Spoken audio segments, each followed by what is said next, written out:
sexy. Hey, it's Conrad the Mortgage Guy. You're listening to Something to Wrestle with John Layfield. John, what's going on, man? Yeah, I'm so happy to be here, Conrad. You look exceptionally sexy this morning. Man, I'm fired up to be here with you too. I got to tell you, I know we're going to talk about our topic today, but we're certainly going to discuss SummerSlam. And when I was watching SummerSlam last night 2, we're going to talk about both nights, of course, but at some point during the main event, when John Cena starts fiddling with the announce table, my lovely wife, who's not really a wrestling fan, but is forced to watch it at least once or twice a week, looks over at me and says, "It's just uncanny, isn't it?" And I said, "What do you mean?" And she goes, "He just looks just like JBL. He's a shorter JBL." How many times have you heard on the John Cena return that you're basically John Cena's older cousin or something? Yeah, people have sent me like doppelganger photos, of dad and son, with the hair thing and stuff. Because when he was doing some movie or something, he had hair that was almost just like mine, as far as the style. So yeah, I've been hearing that for quite a while. I can't help but wonder, do you think Granddaddy Layfield made his way to the Northeast? I mean, do you think John Cena Sr.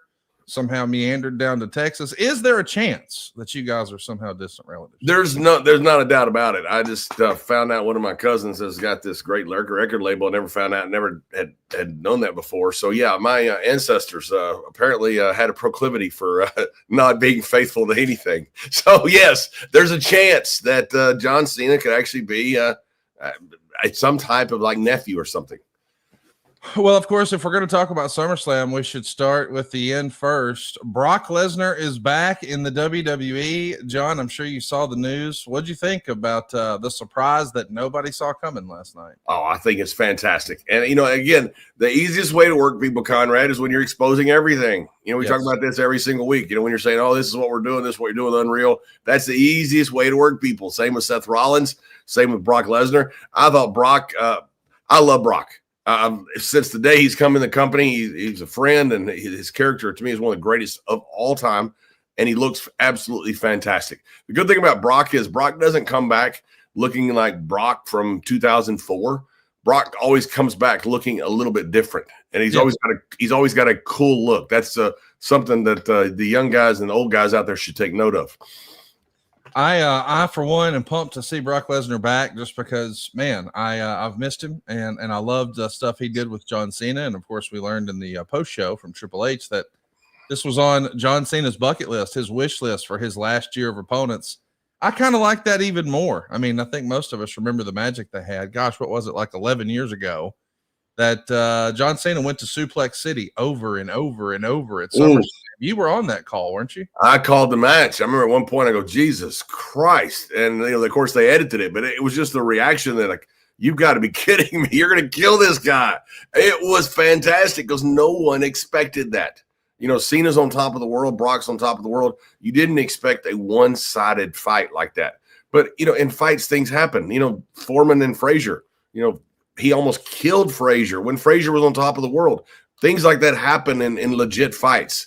And so they scheduled this. They made this look like the exact same type thing. I thought it was just fantastic. So it makes sense that Cena would have something to come back to that one match that he had that he was so one-sided. This would be the good retribution for it. Triple H actually said something like, this is John Cena's wish list. John Cena's, it's him writing the last chapter of his book. And I think people saw a conversation with us where he said he'd have to screw it up pretty badly to ruin his career.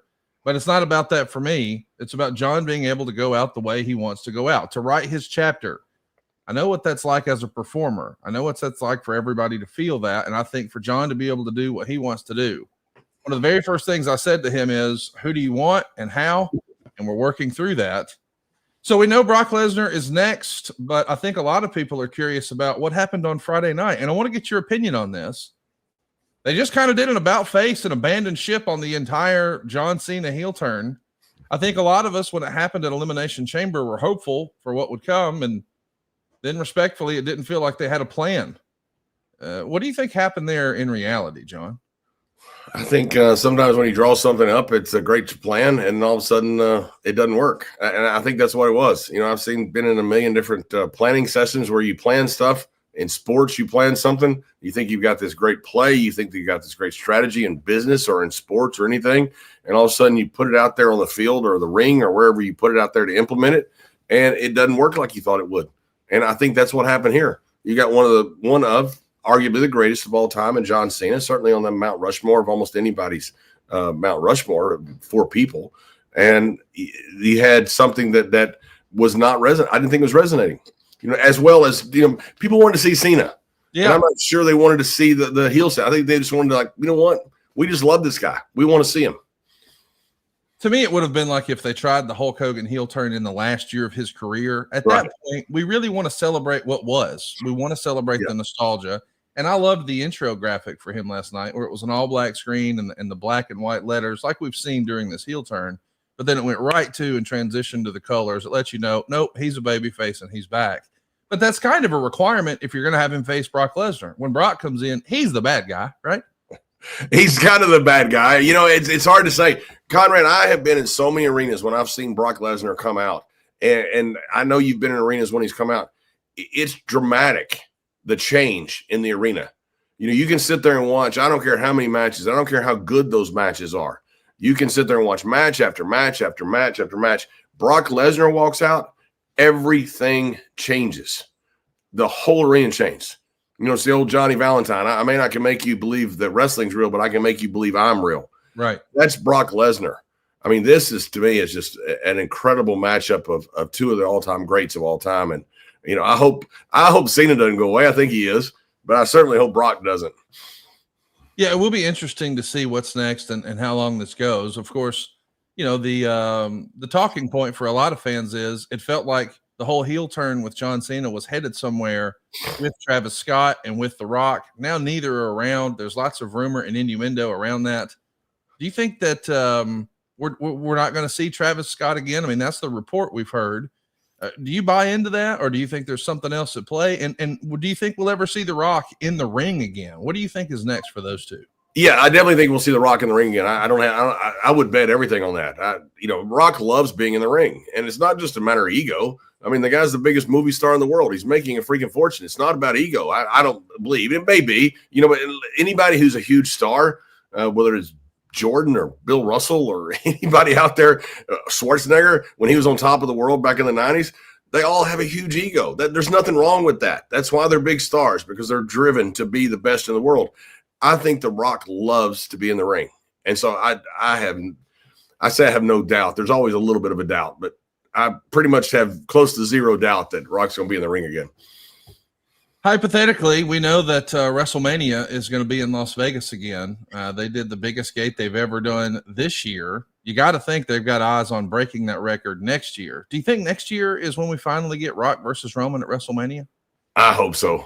People have been wanting that forever. And, it's not like it's a finite window there, but, The Rock is not young, and so he needs to do it. He may have another 5 or 10 years of doing stuff. He's in incredible shape. He still looks better than all of us. He looks better now than I did at my peak. So I'm not going to say anything bad about it. He is older, though. I think he needs to get it done. And I think this is a perfect opportunity to do it. They want to break a record. And Rock's all about breaking records. So is Roman, by the way. That's important to these guys. It was important to me. It's important to anybody who's on top. You want to say, hey, I did this. I set the attendance record there. I set the WrestleMania record there. That's important to people. So I hope they do. I do too. I think it's time. It certainly feels like people are wondering, hey, what's next for Roman? We're going to talk about that in a minute. But first, I want to talk about that main event a little more. I don't think we've heaped enough praise on Cody Rhodes. I know that some people who are listening to our podcast wish that he would turn heel, and they're tired of the white meat baby face. And I get that, but they need a white meat baby face superhero. I think Cody is comfortable in that role. He wants to be that 1984, 1985, 1986 Hulk Hogan, and I'm here for it. But I just want to give Cody a little love. I think that match last night exceeded all expectations. Respectfully, that match was night and day different from the one they presented at the main event of WrestleMania. And it was actually the longest match over the weekend, 37 minutes for John Cena, who, if you watch the Unreal series, even admitted doing this was painful to him. I mean, he's been through the paces. Respectfully, the talent schedule these days on the road and so forth is not the one that John Cena went through. He was running house shows, every single one of them. He's on the road 5, 6, 7 days a week for 20 years. So he's beat up pretty good. So to go 37 minutes and have a great match in the main event on the biggest SummerSlam ever, John Cena answered the call, but man, he had a lot of help from Cody Rhodes, and I want to show him some love this morning. Yeah, and 48, I think John is 48, is not that old anymore. He used to be a real old man, how he looked at it. Now it's not as old, but you look at what John has done in the last few years. He's been doing movies. He's been traveling nonstop. It's not easy to go 37 minutes in a match. John in his prime, and if he was wrestling all the time right now, I think would have no issue. He did it in this. And I think that's incredible. I think it's actually fantastic what he did. When he came back from that torn pec, when he came back in half the time, I mean, that guy is superhuman. And to put on that match like this, I think they both felt more comfortable than their last match. They both knew their defined roles and exactly what they were. And I think that's why this was a terrific match. I also want to mention, when we're talking about John Cena, in his in-ring work today in 2025, I'm not a wrestler, so what the hell do I know? But I am friends with a bunch of wrestlers who've told me that on some level, whereas conventional wisdom would say, oh man, but they've got so much time to recover between matches, that's actually harder on your body because you don't build up calluses. I mean, you just can't get conditioned to it. I don't really know what I'm talking about. Can you explain and expand that? Yeah. A fighter tells you your body's got to get hardened. And that's the old phrase that they always use, and it has to. When you're wrestling every night, you could get hit by a truck. It's not going to bother you. I mean, you go out there and you don't feel things. You're fine. When you're wrestling once every few weeks, everything you do hurts. Because when you come back from being off the road, your first couple of matches, you're sore again. I don't care how long you've been working. Even been working 20 years and you just took a couple of weeks off, you're a little bit sore again. These guys not working very often, it's actually a lot harder on them. Because when you're working every night, your body's hardened to so much and your mind is so much sharper, no matter what. I mean, you go out there and wrestle a night, wrestle another night. By that third night, everything's back in your head. You're calling spots on the fly. Everything's coming smooth. Your body feels good. But when you have just one match, that's tough. I think what they're doing right now is much harder than what we did back in the day. Well, something that I know everybody's doing these days is eating good on the road, and a lot of that is thanks to Factor. And you can too. Make this the best season yet with nutritious 2-minute meals from Factor. Eating well has never been this easy. Just heat it up and enjoy, giving you more time to do what you want.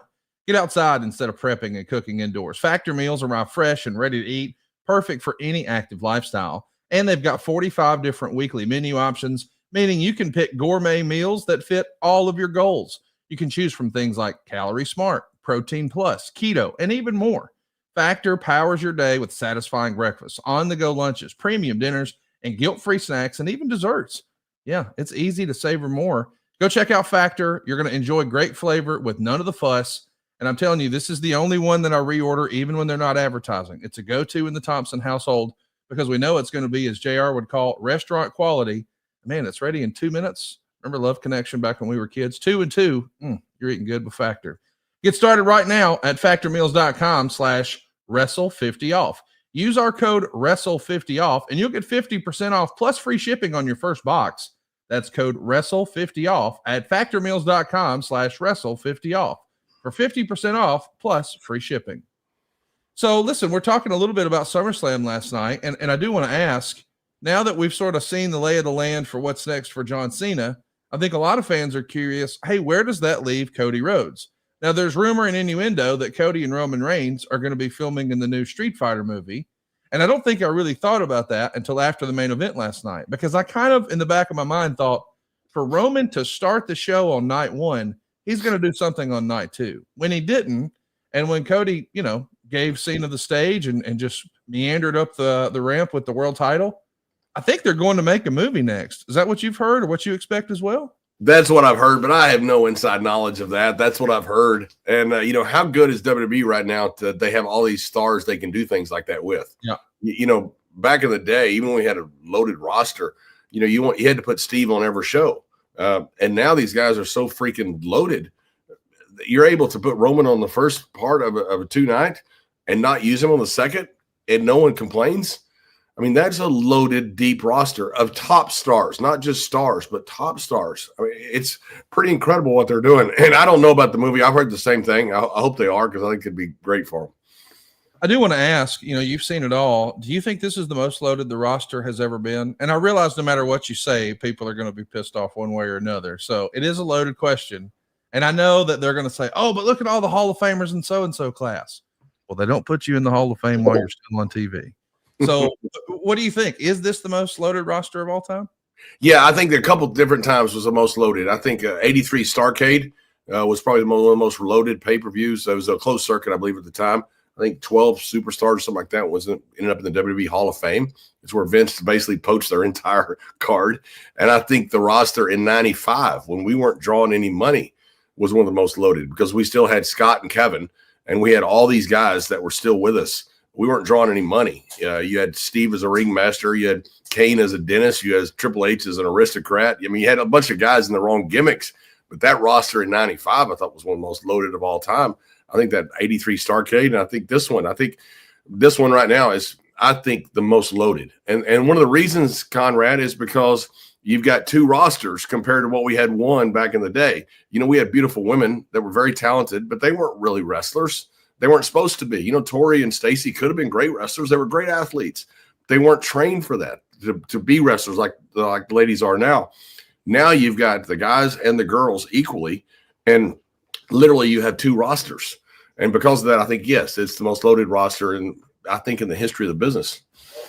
Talking about the women, they kicked off night 2, and I thought it was a barn burner. Naomi, Rhea Ripley, and Io Sky, and your old pal Michael Cole, I felt like, man, what an odd thing to point out at the very beginning of the match. He said something like, this is Naomi's first SummerSlam since 2017, and she's never won a match at SummerSlam.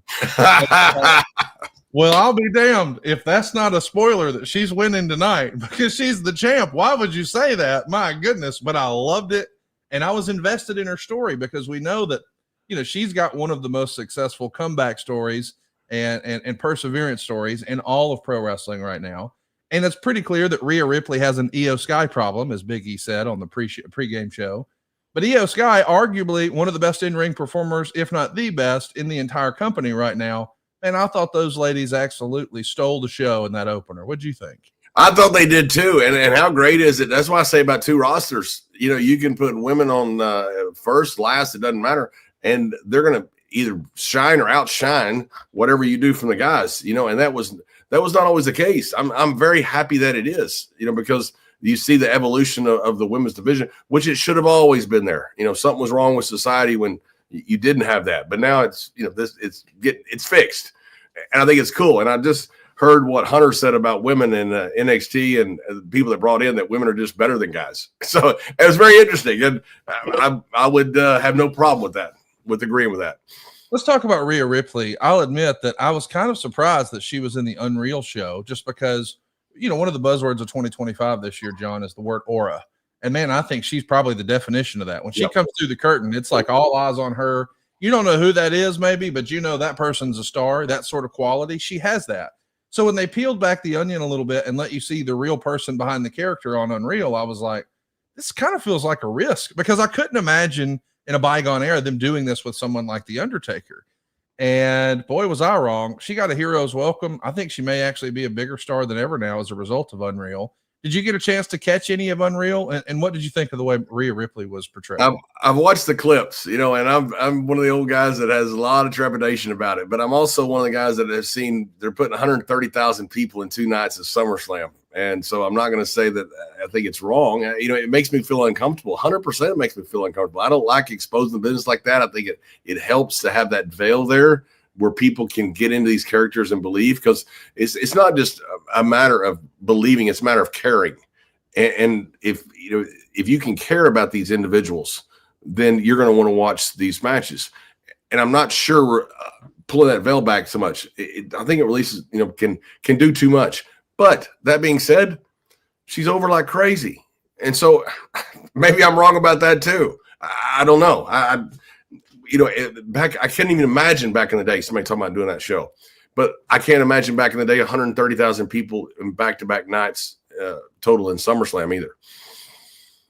Well, I'm going to save you some hate tweets. The actual total, John, was 113,000. So 113. I thought it was 130. Either way, it's a boatload of people. I saw a 3 in there, and so I just we got excited about the. I got the old Howard Finkel counting. Vince, we've had 400 million people at the arena tonight.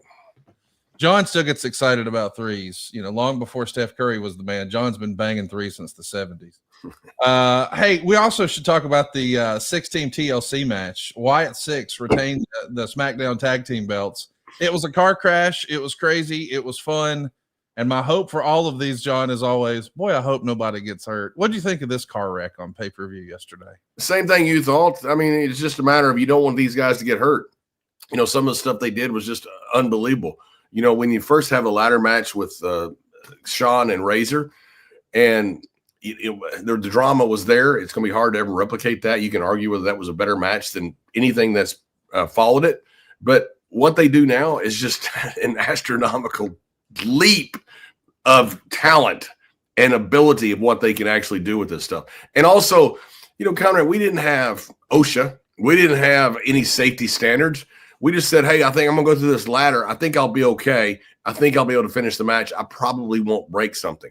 That was the thought back in the day. Now they're able to set it up because it's been done so many times. Okay, we can do this. It doesn't make it, I say not less risky. It's still very risky for what these guys are doing.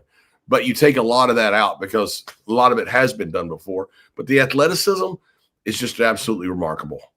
Little things I noticed for the first time ever, like the little notches in the top of the Slim Jim tables when they were going to stack the tables. I thought that was a nice touch. It certainly added to some safety. And we had to put the notches in the cage because the fat guys couldn't climb it. Because of the boot size, right? That's right. Yeah. Before we just had the cage, then what we do is cut out a couple of wires, and so you had a foothold in the cage.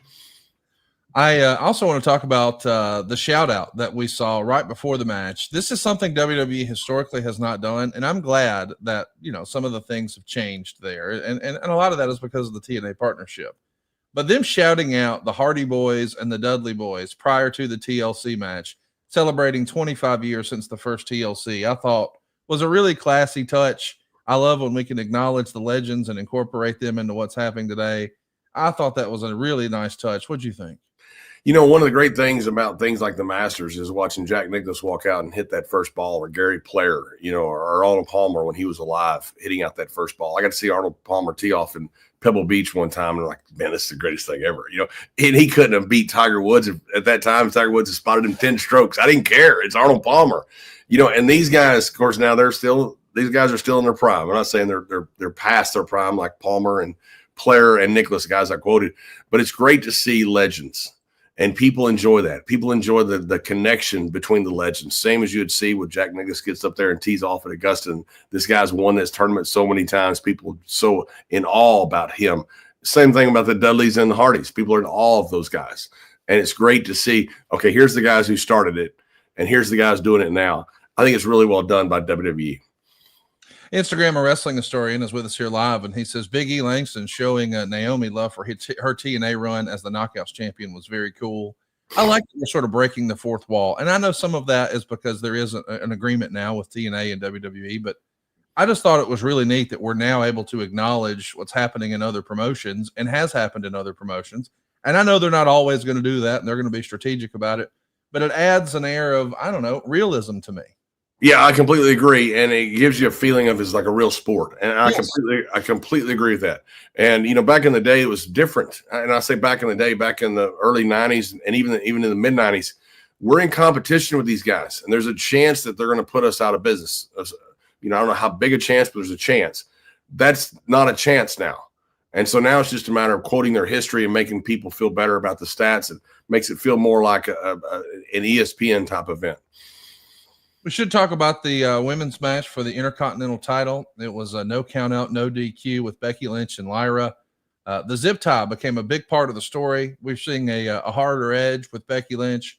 I thought she had a fantastic performance. I did feel bad at one point. I don't know if you got a chance to see it, but Lyra's hand slipped out when they weren't supposed to of the zip ties, and she had to put it back in. WWE production, it's live TV, pal. I wish we could have shot around it. It is what it is. Is there a moment in your career where you remember being on live TV and something goes horribly wrong and it changes the whole story of the match. And you're like, I hope they didn't shoot that, because I feel bad for Lyra in that moment. Like, what are you supposed to do, right? Yeah, exactly. They had a thing where they were going to levitate, I think, Midian at one time. Back when we were sacrificing people or whatever it was. And they couldn't get the levitation to work. And so Michael Cole had been fed the line by Vince about, he's levitating. Well, Vince had killed it right before that because they couldn't get the levitation to work. So that they have him up on the thing where we're sacrificing him. And Michael Cole says, he's levitating. Oh, my God. Vince blew a gasket. God damn it, Michael, we killed that. We killed that. I felt so bad for Lyra, but it was a fantastic match. I thought otherwise. I didn't have really high expectations for it. I don't know why, but Becky Lynch delivers again. Big match, Becky delivers. So the worst thing about that, Conrad, is you don't know how bad the camera caught it. Yeah. If you got it from behind, a lot of times something happens, and I've been out there when I knew something didn't look good. Yeah. But I thought it was probably okay on camera. The worst thing in the world, I mean, they had a thing one time with Kerry Von Erich going across the ring, and somebody threw a cup in the ring and hit Kerry in the back, and he took a bump because he thought somebody drop kicked him. So it was, of course, that was probably a different circumstance, but but you never know. Sometimes with the camera angle, some things look good, and sometimes you're out there going, oh my God, that looked terrible. And you're hoping it didn't come across that way on TV, and you don't know. I appreciate that we give guys a little more grace. I don't know if you saw, but there was a backdrop that they tried in the TLC match with all the different tag teams. And, as Street Profits went to put one of the Wyatt Six in a double back body drop into the ladder, they just totally missed. So the guy powders, and then they think about it, and then just go get him and do it again. And the crowd erupted. Like they knew they were doing it again. Tremendous. 20 years ago, 30 years ago in ECW, they would have been chanting "You effed up," and here they're like, "Just do it again, make him hit the ladder." Yeah, and you're happy about it. Scott Hall used to always, when he would do a match, back when we taped matches, for Monday Night Raw and things, if his spot messed up, he would turn to the camera and he'd go, like take two, and he'd do the exact same spot over. But he would do that, so you had to edit it. It was smart the way he did it. Tremendous. Let's talk about Solo Sikoa and Jacob Fatu. I know both you and I are big Jacob Fatu fans. He was not victorious. Solo escaped the cage like a real chicken shit heel. But afterwards, what everybody's going to remember is Jacob Fatu doing the big moonsault off the top of the cage. I absolutely love Jacob Fatu. I like Solo Sikoa, but just for my personal taste, the Bloodline is starting to feel like when the NWO did a split, and there was the Wolfpack NWO, and then there was the NWO Hollywood, and that was kind of respectfully the B team of the NWO. That's what the Bloodline feels like right now.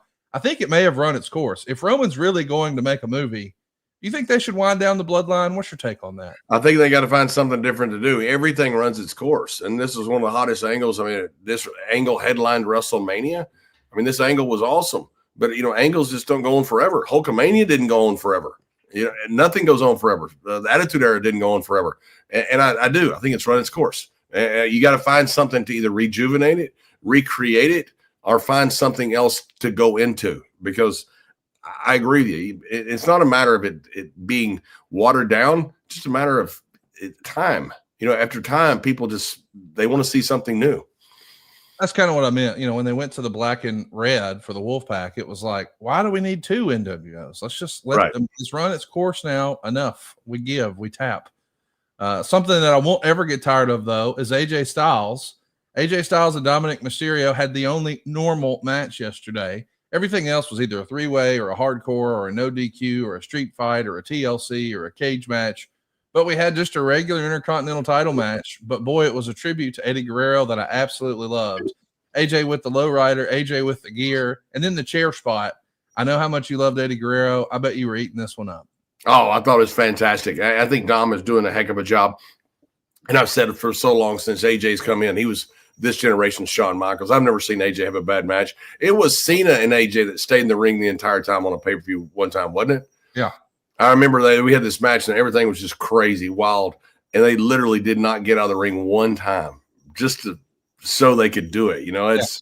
I mean, when you're out there with TLC, you're out there in cage matches, you're out there on SummerSlam, there aren't many people you can put out there and say, just go have a great match, except for AJ Styles. And Styles does it every single time. And that Dominic, that reaction he got down in AAA the other day when he pulled off his hood. Oh, God. I mean, that was freaking, the Road Warrior pop, as we say, but legit 1985 Road Warrior pop. I mean, that was insane. And that young man, he is something special. I think a few years ago, if you would have told people, hey, he may actually wind up being the most famous Mysterio one day, I think people would have laughed at you. I don't think it's that far of a stretch in 2025 to say that. I don't think it is either. That reaction he got down in Mexico, I mean, he is freaking over. It's just unbelievable. I remember he walked out there one time, and I was there in Gorilla when he walked out, and he cut half the promo in Spanish. And we were in a place that was not a huge Latino population. And when he came back, I said, man, Dominic, I said, hardly anybody out there had any idea what you said. But the way you said it, with the venom that you said it, this place wants to kill you. And they have no idea what you just said. I said, that's freaking talent. I don't know. I talked to Ray about it. I said, how in the world does this young man have that much instinct? And Ray said he's had it ever since he's gotten into the business. Something about second generation stars, not all of them, but most of them, I say most of them, they're just better than the rest of everybody else. And Dominic's like that. I don't know if you saw, but I think it was Hugo Savinovich who posted his arm from AAA. And it was a zoom in when he took the mask off and he got the big pop. And there was a photo of Dom holding the IC, cutting a promo. But someone zoomed in on his arm, and all the hairs on his arm were standing on end. You could tell that it meant a lot to him. He was feeling it. And I'm so happy that he's doing it. Of course, we know we're just, I guess, like 12 days away from the first WWE Triple Mania, and he's going to be in a 4-way for the main event for the mega title. I'm so pumped for Dominic Mysterio. I think he's one of the talent that perhaps has the most upside in all of WWE right now. Don't you think? 100%. He may end up being the biggest star down in Mexico. He may be the biggest star in a lot of countries, but I mean, Mexico is a great wrestling tradition. And I'm telling you, I've been down in Mexico a lot, and I've been going down there for 30 plus years. Watch this match that he's in. When he gets in there, he's going to have a different reaction than everybody else. That crowd's going to be behind him. I don't care if you try to you're not going to make him a heel in Mexico.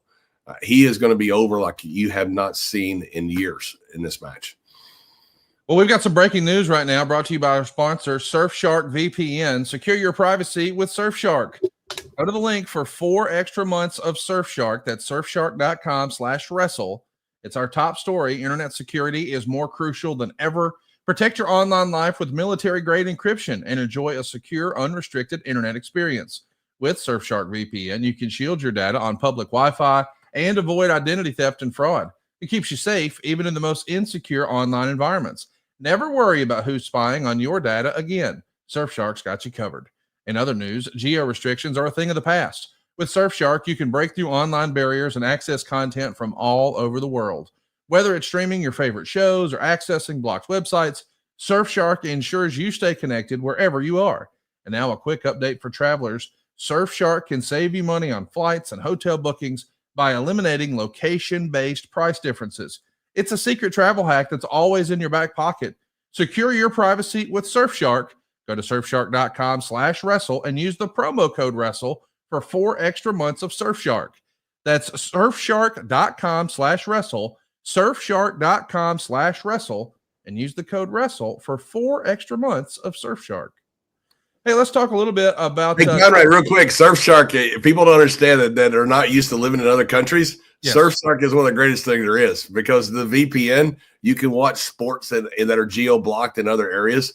It makes such a difference. You just sit there and you'll punch in London. And so it literally moves your computer, cyber, whatever it is, to London. So your computer that shows that it's in London, you're able to pick up all of the games in London, whatever you want. That VPN thing, man, that is awesome. Hypothetically, I'm not telling you to do this, but hypothetically, you can use this to access the WWE network. And you might be saying, that doesn't exist anymore. It does for the rest of the world, just not here in America. You can also watch AAA on HBO Max. Yeah, AAA is on HBO Max. There's a ton of access to wrestling in Japan and the UK and everywhere else. So if you're looking for more wrestling, Surfshark VPN is ready for the hot tag. Go right now to surfshark.com/wrestle and use that promo code wrestle.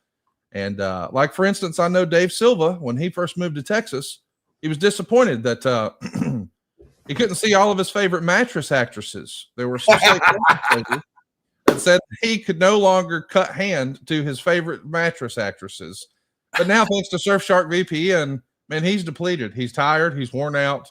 He's giving them hell. You can too. Go check it out. Surfshark.com/wrestle. We haven't seen Dave Silva in months now, ever since he got his Surfshark.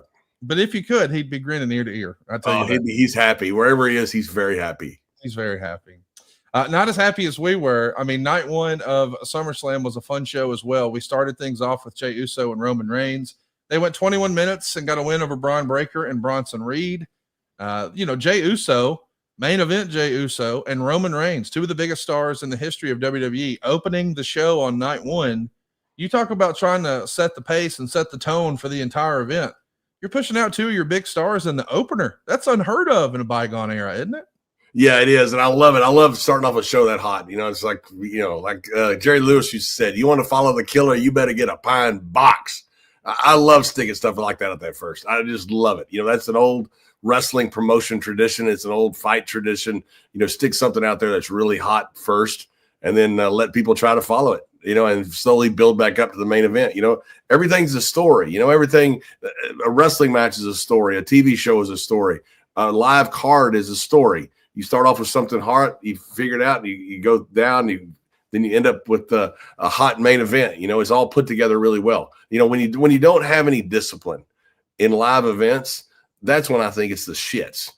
Guys just get out there and do whatever the hell they want. And you see that a lot when I go around these independent shows. The guys just do all this kind of stuff. It takes away from the viewer aspect of what people are out there as fans. But when you have a disciplined show and you're able to start off hot like that, and then build back to a main event, that's when fans leave and go, you know what? I spent a ton of money, and I'm happy about every bit of it. Let's talk about the women's tag match. Alexa Bliss and Charlotte Flair were victorious over the Judgment Day, which is Raquel Rodriguez and Roxanne Perez. And I thought it was a great point that Triple H made in the post-show presser, or I guess just the post-show on night one. He said something along the lines of, 4 weeks ago, Charlotte Flair was among the most hated people on our entire WWE roster. And now fans are eating it up. And I think some of that is due to the pairing and the tremendous chemistry that she has with Alexa Bliss. But I also think some of that is when she really poured her heart out in that Players Tribune article that came out several weeks ago. It's the first time we fans have really heard from Ashley Flair and not Charlotte Flair. And in a weird way, and this is one of the things I love most about wrestling, it almost feels like fans, they're not cheering Charlotte Flair. They're cheering Charlotte Flair, but it's for Ashley Flair. I absolutely love this moment for them. I love their story. They're kind of frenemies, and they're the new tag team champions. Great use of two top stars in Alexa Bliss and Charlotte Flair. And a WWE Hall of Famer, whose name I won't say here, texted me afterwards, and he said, with all due respect, the WWE Women's Division is Charlotte Flair and others, in my opinion. I thought that was a nice compliment for Charlotte Flair. What do you think about her in a tag team match with Alexa Bliss? They're the new champs, John. I think it's great, and I agree with everything you said. If you're going to be a heel, you don't do that interview. But if you want to get over as a babyface, you do that interview. You open yourself up. You let yourself be vulnerable, and all of a sudden people now feel like they can associate with you, feel like they can get behind you. And that's what I think Charlotte has done. I love what she's done on the Instagram and all the different social media stuff, Twitter, X, whatever the hell it is now, with her and Alexa going in different places, and the "We're Not Friends" T-shirts and all that stuff, and she's making fun of Alexa's height, as friends would do, and they're picking at each other. I think a lot of that has a lot to do with their popularity too. I mean, there's such an important thing now. Social media plays. I was talking to a bunch of guys. I was out with Chavo Guerrero and Ron one of the nights this past weekend. And we were talking about how we didn't have social media, so we just had each other, so there's a different dynamic back then. But now that you do, I understand guys building a brand with it. And I think they've done an incredible job building the brand of Charlotte and Alexa out there through social media. And I think that has a lot to do with it. And kudos to them for doing it. That's part of this business. We didn't have that. Now, can you imagine Roddy Piper on social media? I mean, brother, That would have been something entertaining. I wish we would have had it because I think we had some incredible stuff that was done, but these guys have it now, and they've done a great job with it. They have done a great job with it, and I'm really excited to see where the story goes because I think it's kind of obvious. We know that whenever a tag team is put together like this and they enjoy great success, it's a logical conclusion of that storyline arc for this tag team that they're going to stand on opposite sides. And I think on some level, everyone when this first started assumed, well, Charlotte's going to turn on Alexa. Charlotte's going to be the heel. They even teased that at the end of the match. I think there's a chance that it's Alexa who turns on Charlotte. And nobody, I don't think, ever would have imagined Charlotte Flair the babyface, but that might be what happens next, John. It could be what happens. I am such a fan of Alexa Bliss. I mean, she is so freaking talented. She is so good at everything she's done. I mean, what an incredible talent. And so is Charlotte. I mean, I agree with you. It's Charlotte Flair and everybody else. But you have two incredible talents together. This is going to be fun to watch. No doubt it is. Something else I can't wait to get your take on, though, is Sami Zayn and Karrion Cross. Sami Zayn is the perennial underdog. I think everybody remembers what a big part of the success he added to the bloodline.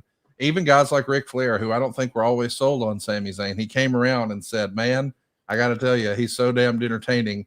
He's been a stalwart with WWE, and man, all of a sudden over the last year or so, Karrion Cross has got a lot of what we might call underground or a groundswell of momentum. The fans are really with him. I mean, even at the post-show presser, we saw the fans chanting for Karrion. Now, if you go online, sometimes you see a lot of criticism of his in-ring work and his matches. And even if you go to cagematch.net, he had what most would call, I mean, it's just there, the worst reviewed match by fans of the weekend. And so there's a lot of stories out there that, hey, his contract is coming due and he hasn't re-signed. But there's, in my opinion, no chance he doesn't stick with WWE. The fans are chanting for him. He's over like Rover. His merch is flying off the shelves. But I do wonder, do they need to tweak something, anything? One of the things we talked about last night in our recap with Derek Sabato over at podcastheatwrestling.com is that perhaps Karrion Cross needs to find the Buddy Roberts for his Michael Hayes. Because Michael Hayes drew so much money. He was a fabulous wrestling character, but respectfully, maybe bell to bell, he wasn't the best technical wrestler of all time, but that didn't matter. Buddy Roberts was going to get his ass kicked because of the things that Michael Hayes said, and it worked phenomenally. That was my suggestion, that we just got to find Karrion Cross as Buddy Roberts. You're a wrestler. You see it differently. What do you think of Karrion Cross, and what do you think is next for him? Well, first of all, I worked with the Freebirds. Michael was not a good worker at all. Now I say not a good worker. He couldn't do like a 5-star match. He's not going to do suplexes. He'd hit you with that left jab, and he's liable to hit you from anywhere from your hip to your head. Now he will potato you. He will almost knock you out. No matter where he hits you, he will hit you hard. Michael's a super tough guy. It's one of the reasons he got over so well with the Von Erichs. But he knew how to work within his own abilities. So when Michael was out there, Michael got over. I mean, people talk about Michael Hayes a lot about how he could talk people into a crowd. He did. I mean, look what he did with JYD down in New Orleans. Michael could talk them in. Michael could also deliver in the ring, which I think is one thing that's missing with some guys. And it may be, I don't know if it's missing with Karrion or not. But you when you talk about bringing in that buddy, you got to have a guy also that is able to deliver like Michael Hayes could deliver in the ring. And, Sami Zayn to me, I'll get to Karrion. Sami Zayn, when I called WrestleMania when it was the empty crowd, I've said this many, many times. Sami Zayn had this match with Daniel Bryan. It was absolutely incredible. There was no crowd there, and Sami was screaming, and every time Daniel kicked him, and I'm sitting there thinking, this is one of the most entertaining guys I've ever seen in my life.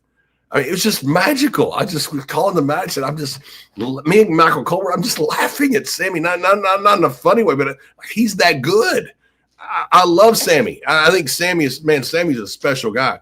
And as far as Karrion, he's done a great job building a brand. And I don't know about his work, and I think a guy like Buddy Roberts, well, hell yeah. Yeah. You got a big guy with Karrion. I think that would be a great way to get Karrion in some type of different stable that you could put him with. I don't know what he's going to do. I know his contract's up, and I have no inside information, but he's done a great job building a brand for himself. And without building that brand, he's not back, probably.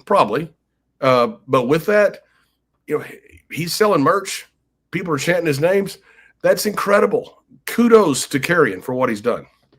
And by the way, if you're listening to this and you're like, oh, they're just, well, because I get a lot of heat for putting over Karrion Cross, but I do because I've met the real life Kevin, and he's tremendous. Like, I love talking about wrestling with that guy. Super nice guy. Yeah, and I love his very respectful guy. And Scarlett, his wife or girlfriend, whatever she is, super nice young lady. I mean, they're incredible, respectful people. I'm pulling for Karrion and Scarlett. I am too. And with all the associations that WWE has now, I would love to see him expand his character that he's doing right now beyond WWE. Imagine if he could do some things in TNA, and he could do some things in AAA, and he could do some things in NXT, and then perhaps pop back up in WWE. If they want to lean into that story, and by the way, just as a reminder, they're actively filming for WWE Unreal right now. So when we hear things like, "Oh, this guy's contract is up," maybe they're making a reality TV show here too. So correct. Hey, put him. He's a shooter. Put him out there with Josh Barnett and GC Bloodsport. I mean, that guy can go, man, and let him out there with Josh, one of the greatest freaking UFC fighters of all time. They could have a hell of a match. Conrad, I agree with you completely. These guys have got to get out of their comfort zone, and Karrion's done that. He's done that on social media. I would do that in addition to what you just said, to something like Bloodsport or something else where you go out there and all of a sudden you show up a lot of places. Hey, speaking of showing up a lot of places, you mentioned Bloodsport. I'd be remiss if I didn't put over Natty Neidhart. When she awesome on Bloodsport, just the idea we get to see a different version of her, not just the Disney version of her on WWE. This darker, hardened edge. I love that she's doing it in Bloodsport. I kind of want to see her do it on WWE, though, don't you? Yeah, absolutely. I love Natty. I love Natty. She's such a good person, but man, she is talented, and she is doing things that she's building a name for herself. I absolutely love what she's doing. I saw her. Most of her match on the Bloodsport, I thought it was her and Masha. I thought it was absolutely fantastic. I mean, kudos to Natty for doing some just good shit, man. Her dad was a good guy, man. I love Jim. Jim was I was in Europe with Jim, and what a good dude. Casperado 100 is with us here live, and he points out correctly that Karrion has already been a part of Bloodsport, but respectfully, I think when Karrion was doing that before, I don't think Nick Khan was standing upstairs like he was this past weekend with Natty Neidhart. The association of the WWE ID program with GCW and Bloodsport and WWE, it's a whole new ball of wax now. When was he part of Bloodsport? Do you know? It's been in the last few years for sure. Let me look that up right fast. Because he's built a name for himself now, and thanks for pointing that out. Because I have obviously had no idea, but he's built a name for himself now. I think now's the time to go do it, because I didn't know that, and maybe it was a famous match. I don't know, but now is the time, I think, to do it. Go out there and challenge Josh Barnett, and see if you can make a name for yourself, which I think you could. He's wrestled Davey Boy Smith Jr. in 2019, and he did. Hey, Davey Boy's had a huge resurgence the last few months and a couple years. I want to ask you about that, because I actually, when I ran my one and only show in Nashville a few years ago, I booked those guys together, Harry Smith, Davey Boy Smith Jr., whatever you want to call him, and Killer Cross. That was a match on Ric Flair's last match, and I thought, man, I don't understand why both of these guys aren't on TV every week. Well, that match happened on a Sunday, and Karrion Cross was on SmackDown on Friday, so it roll tide for Karrion. But Davey Boy, I've never really understood why he hasn't been back in WWE. What's going on with that, do you think? I hadn't either. They brought him back for a short time, I guess, when his dad went in the Hall of Fame or something. And I thought, surely they're going to use him now. He became the Japanese champion recently, I guess, New Japan. It was a New Japan, right? That he became a champion? Yeah. Yeah, and did a fantastic job. I mean, he looks incredible. I mean, his body's in great shape. He's what you want, man. He's second generation. He's a shooter. He's good at what he does. Billy Robinson trained him, man. I mean, that's freaking incredible. I've never understood why Davey Boy's not been in a major promotion for the last 10 years. No idea, because he's a good guy. It's not like, okay, he's not there because he's got issues or something. As far as I know, there's no issues there. He's just a good dude that can work. Karrion actually worked Bloodsport this past April over WrestleMania weekend, and he got a win over JR Kratos No disrespect to J.R. Kratos, but you were suggesting Josh Barnett. That would certainly be a more high-profile affair. I'd love to see him with Barnett. Yeah, Barnett's the guy, man. Barnett is the man, and Yes. For very good reason. He's one of the greatest MMA fighters of all time. And it's his gimmick. I'd love to see him out there with Barnett. Well, I'll tell you what, if you're ready to upgrade your gimmick, can I recommend BlueChew? Guys, you can enter the room dick first. BlueChew isn't just a tablet. It's a cheat code for your crotch. Stronger, harder, longer lasting. Like somebody gave your downstairs a pep talk and a gym membership, BlueChew is the original brand offering chewable tablets for better sex. I've been kicked out of 4 museums for carrying a loaded sculpture, all thanks to BlueChew. Guys, this isn't just about performance. This is about legacy, or your third legacy. Give her group chat something to talk about. Nothing makes you more of a legend than a little BlueChew. Discover your options right now at BlueChew.com. And check out this special deal for our listeners. Get your first month of BlueChew free. Yeah, just use our promo code WRESTLE at checkout and pay the $5 for shipping. That's it. Join BlueChew's mission to upgrade humanity one thrust at a time. Head on over to BlueChew.com for details and important safety information. And a big thanks to BlueChew for sponsoring today's podcast. I don't know if you've seen, John, but we're getting some comments about MLW in the group chat because both Davey Boy and Karrion Cross have been in MLW. You were in MLW for a cup of coffee. What was your MLW experience like? It was very good. I enjoyed being there. I worked with, I don't know who, the big tall guy. It was, enjoyed him. I enjoyed my whole experience there. They were aligned with. You talking about Mads Kruger, Cruel? Pardon me? Mads Kruger, Cruel, the big guy? You were a Mads? The tall black guy that I worked with. I can't think of his name. He's got a great body. I can't think of his name. Bald headed. Anyway, great worker. Mr. Something. What was his name? He goes by Mr. Something. I'm so bad with names. I apologize to the guys going to be out there going, what a dick. He doesn't remember me. I go, yeah, I do remember you. I'm sorry. I got, I'll soon be hunting Easter eggs I just hit. I've got CTE and I've done a lot of drugs. So Mr. Thomas? Mr. Thomas, that's right. Okay. I wasn't sure who you were talking about, so I had to pull up the MLW roster page. But yeah, he has a great guy, Mr. Thomas. Great guy. Really nice young man. Good worker. I had a good feeling going there. I enjoyed going there. They had an association with, I think, CMLL at the time, and because I was associated with AAA at the time, they didn't want to use me again because of the association. Because they don't use guys for both. Actually, they have used a few, but that was what they told me. Why do you got heat everywhere you go? If you ever asked you, do you look in the mirror in the morning as you brush your teeth and say, why do I have heat everywhere I go? What's the deal with that, John? Maybe because people know me. They're like, he's a dick. I guess that's what it is. Somebody told me this week. Yeah, I guess that's what it is. People actually know me. We hate the guy. I don't know about that. Dave Silva hates me. I don't know why. He hates me, but I like it. He started using that Surfshark, and he's much happier now. So. He's a happy man. So do I have heat everywhere, you think? Well, I'm just saying, it wasn't too long ago you made some headlines here talking about what you were supposed to do in TNA and it didn't work out, what you were supposed to do in MLW and it didn't work out, what you were supposed to do in AAA and it didn't work out, and what you were supposed to do in WWE and it didn't work out. And I'm like, damn, John, who are you pissing off? The way you put it like that, you have a good point. And that makes it sound completely different. Like, I'm a dick. I guess people were right this whole time. I guess all your writers that write these notes about me and tell me how bad a human I am are right. Shout out to David Mixon's fan, the bane of David Mixon's fan. He can find a way to, like, if I save a dog, like, yeah, but he pushed him down. He's just a horrible human being. Can you believe Layfield only fostered 4 kittens? He's got a 4,600 square foot house. There was room for 1,000 more. What a horrible person. Horrible human being. Going to be in hell below Pol Pot. I got to tell you, man. I never thought about all the heat I've got. You're actually right. Now that you kind of stack up the evidence on this side, it's like, fuck, I'm a dick. Well, but you're our dick, by God, and we love you. Thank you.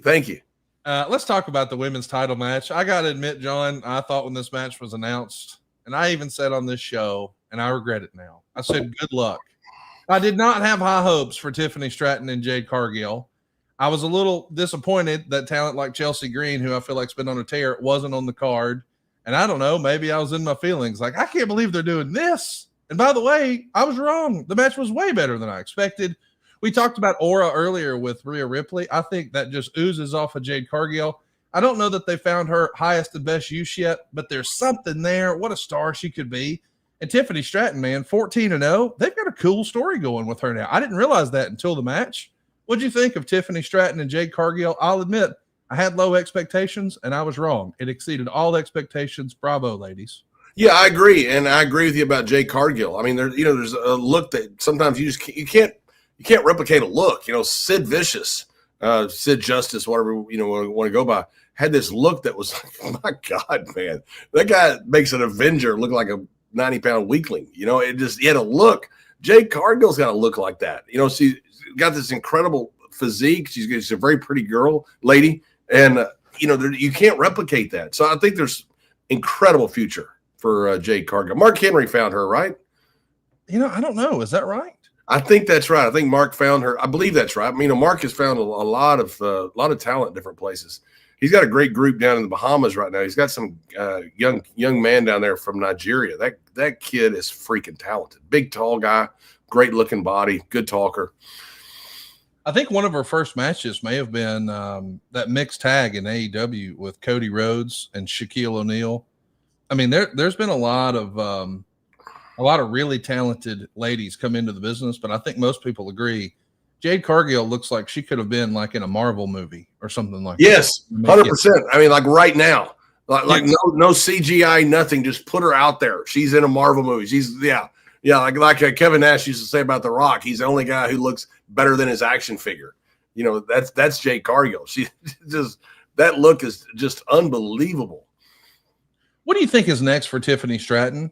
I do feel like, she's clearly trying to rack up the accolades, but from a storytelling standpoint, what would you like to see her do next? How can we get more emotionally invested in Tiffany Stratton? Because I'll admit a couple of years ago on this program, I thought, and I even said, hey, Rhea Ripley and Tiffany Stratton are the future of this division. For whatever reason, I feel like Rhea Ripley has leveled way, way up, and they've got a lot of momentum now with Tiffany, but I don't feel as invested in the Tiffany story just yet. Is that the real challenge? Like, she's got the look, she's got the move, she's got the presentation. How do we make people care about Tiffany Stratton more? Expand the bio. You have to expand the backstory. Whether that's true or whether it's made up and it's fictional, it doesn't matter. Expand her bio, because otherwise people have got to figure out a way. Why do we care about this person? I saw Toni Storm over the weekend. I went up to her, and first time I ever met her. I don't think I ever met her before. I told her, I said, I think you're doing a great job, and just shook her hand and walked out.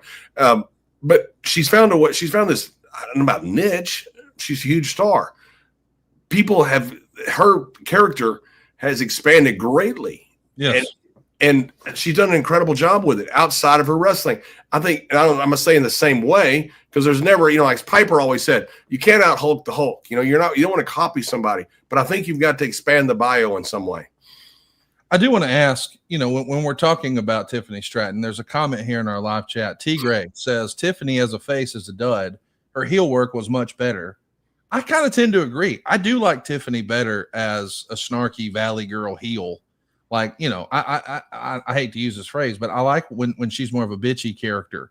I think that comes off. She could be very hateable is what I'm trying to drive at. I think you can lean into that. She has a Charlotte Flair-esque quality where you could really get behind that.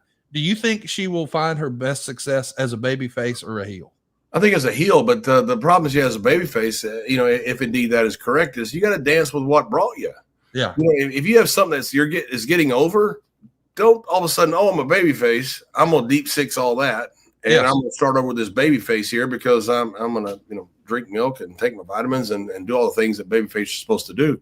That doesn't work in the world. It hasn't worked in the world since the 80s, by the way. Since Rambo first became that dark character and Clint Eastwood no longer wore just the white hat. The movies started changing in the 80s and 90s, and now there's not this milquetoast babyface. And I think people make a mistake with that sometimes, like, I'm a babyface now. I've got to get rid of all this stuff. That's what brought you to the dance. And I think she needs to embrace that more. Look, I think she's incredibly talented, and I think she's going to be a huge star. Sometimes you just got to find your footing. We're seeing comments in the live chat from Just Rome, who says she feels like a little Charlotte. Already seen Charlotte, don't need it. I see that comparison a lot with Tiffany Stratton, and I ask myself, why are people comparing Tiffany Stratton to Charlotte? Is it blonde hair, boobs, and a moonsault? Is that it? Exactly. Yeah, and if it's a person of color, they'd be called a racist for doing the same thing. You know, it's funny because you say, "Oh, it just looks like somebody else." You know, and look, they're both females. They both have blonde hair. Sorry, that's where it stops. Yeah. I don't agree with that. It's totally different. I totally agree. By the way, something that you and I know we will agree on is DeleteMe. I don't know if you guys are in the loop on this, but I'm a big believer in taking care of yourself. You know, DeleteMe makes it easy, quick, and safe to remove your personal data online at a time when surveillance and data breaches are common enough to make everyone vulnerable. You see, data brokers make a profit off of your data. You may not think of this, but your data is actually a commodity, and anyone on the web can buy your private details. This can lead to identity theft, phishing attempts, and even harassment. And now you can protect your privacy with DeleteMe. Now, what do these data brokers do?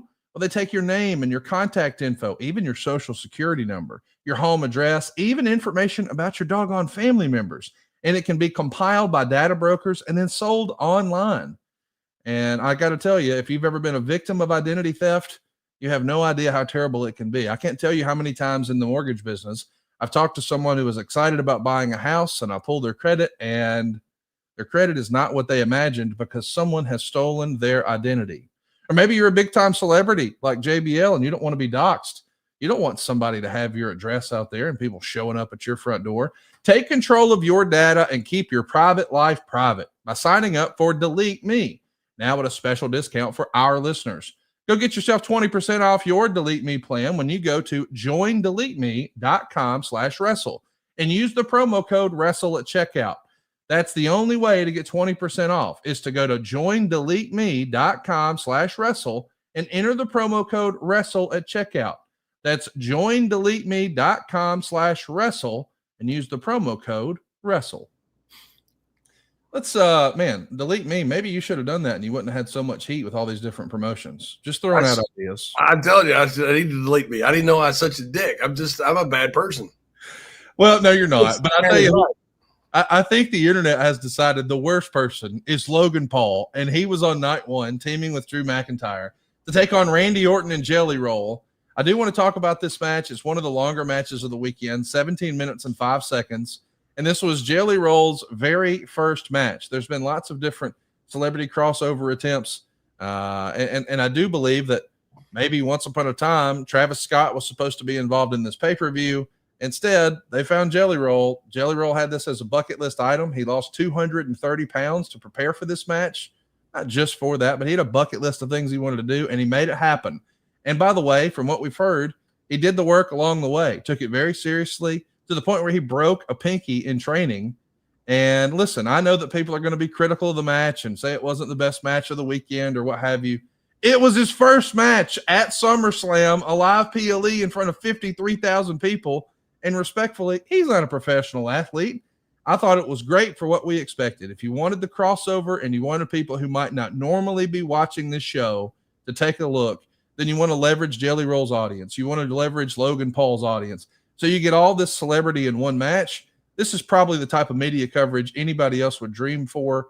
I thought it was fine for what it was. I will say, I wish we could have gotten something different this weekend for Drew McIntyre, but I get it. Maybe he's got big plans for the next show. What do you think of this match in particular, though, John? You think people hate me before? Wait till I tell you this. Okay. Logan Paul is a hell of a worker. Yes, he is. He is a great worker. This stuff he's done with Jelly Roll, he has been absolutely magnificent. He's so good. He feeds him well. He's reacted to him well. He took care of Jelly Roll. I mean, it's like Logan Paul is a 20-year vet. He is that good.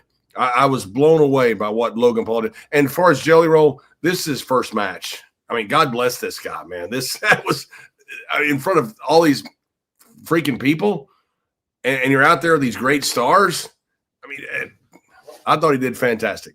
But I thought Logan Paul was the MVP of this whole Jelly Roll thing. Oh, there's no doubt. Logan Paul is easily one of, if not the best heel in WWE right now because it's just natural. Like, yep. And when Logan Paul got punched by Jelly Roll, what did he do? He sold it like he was shot by a sniper.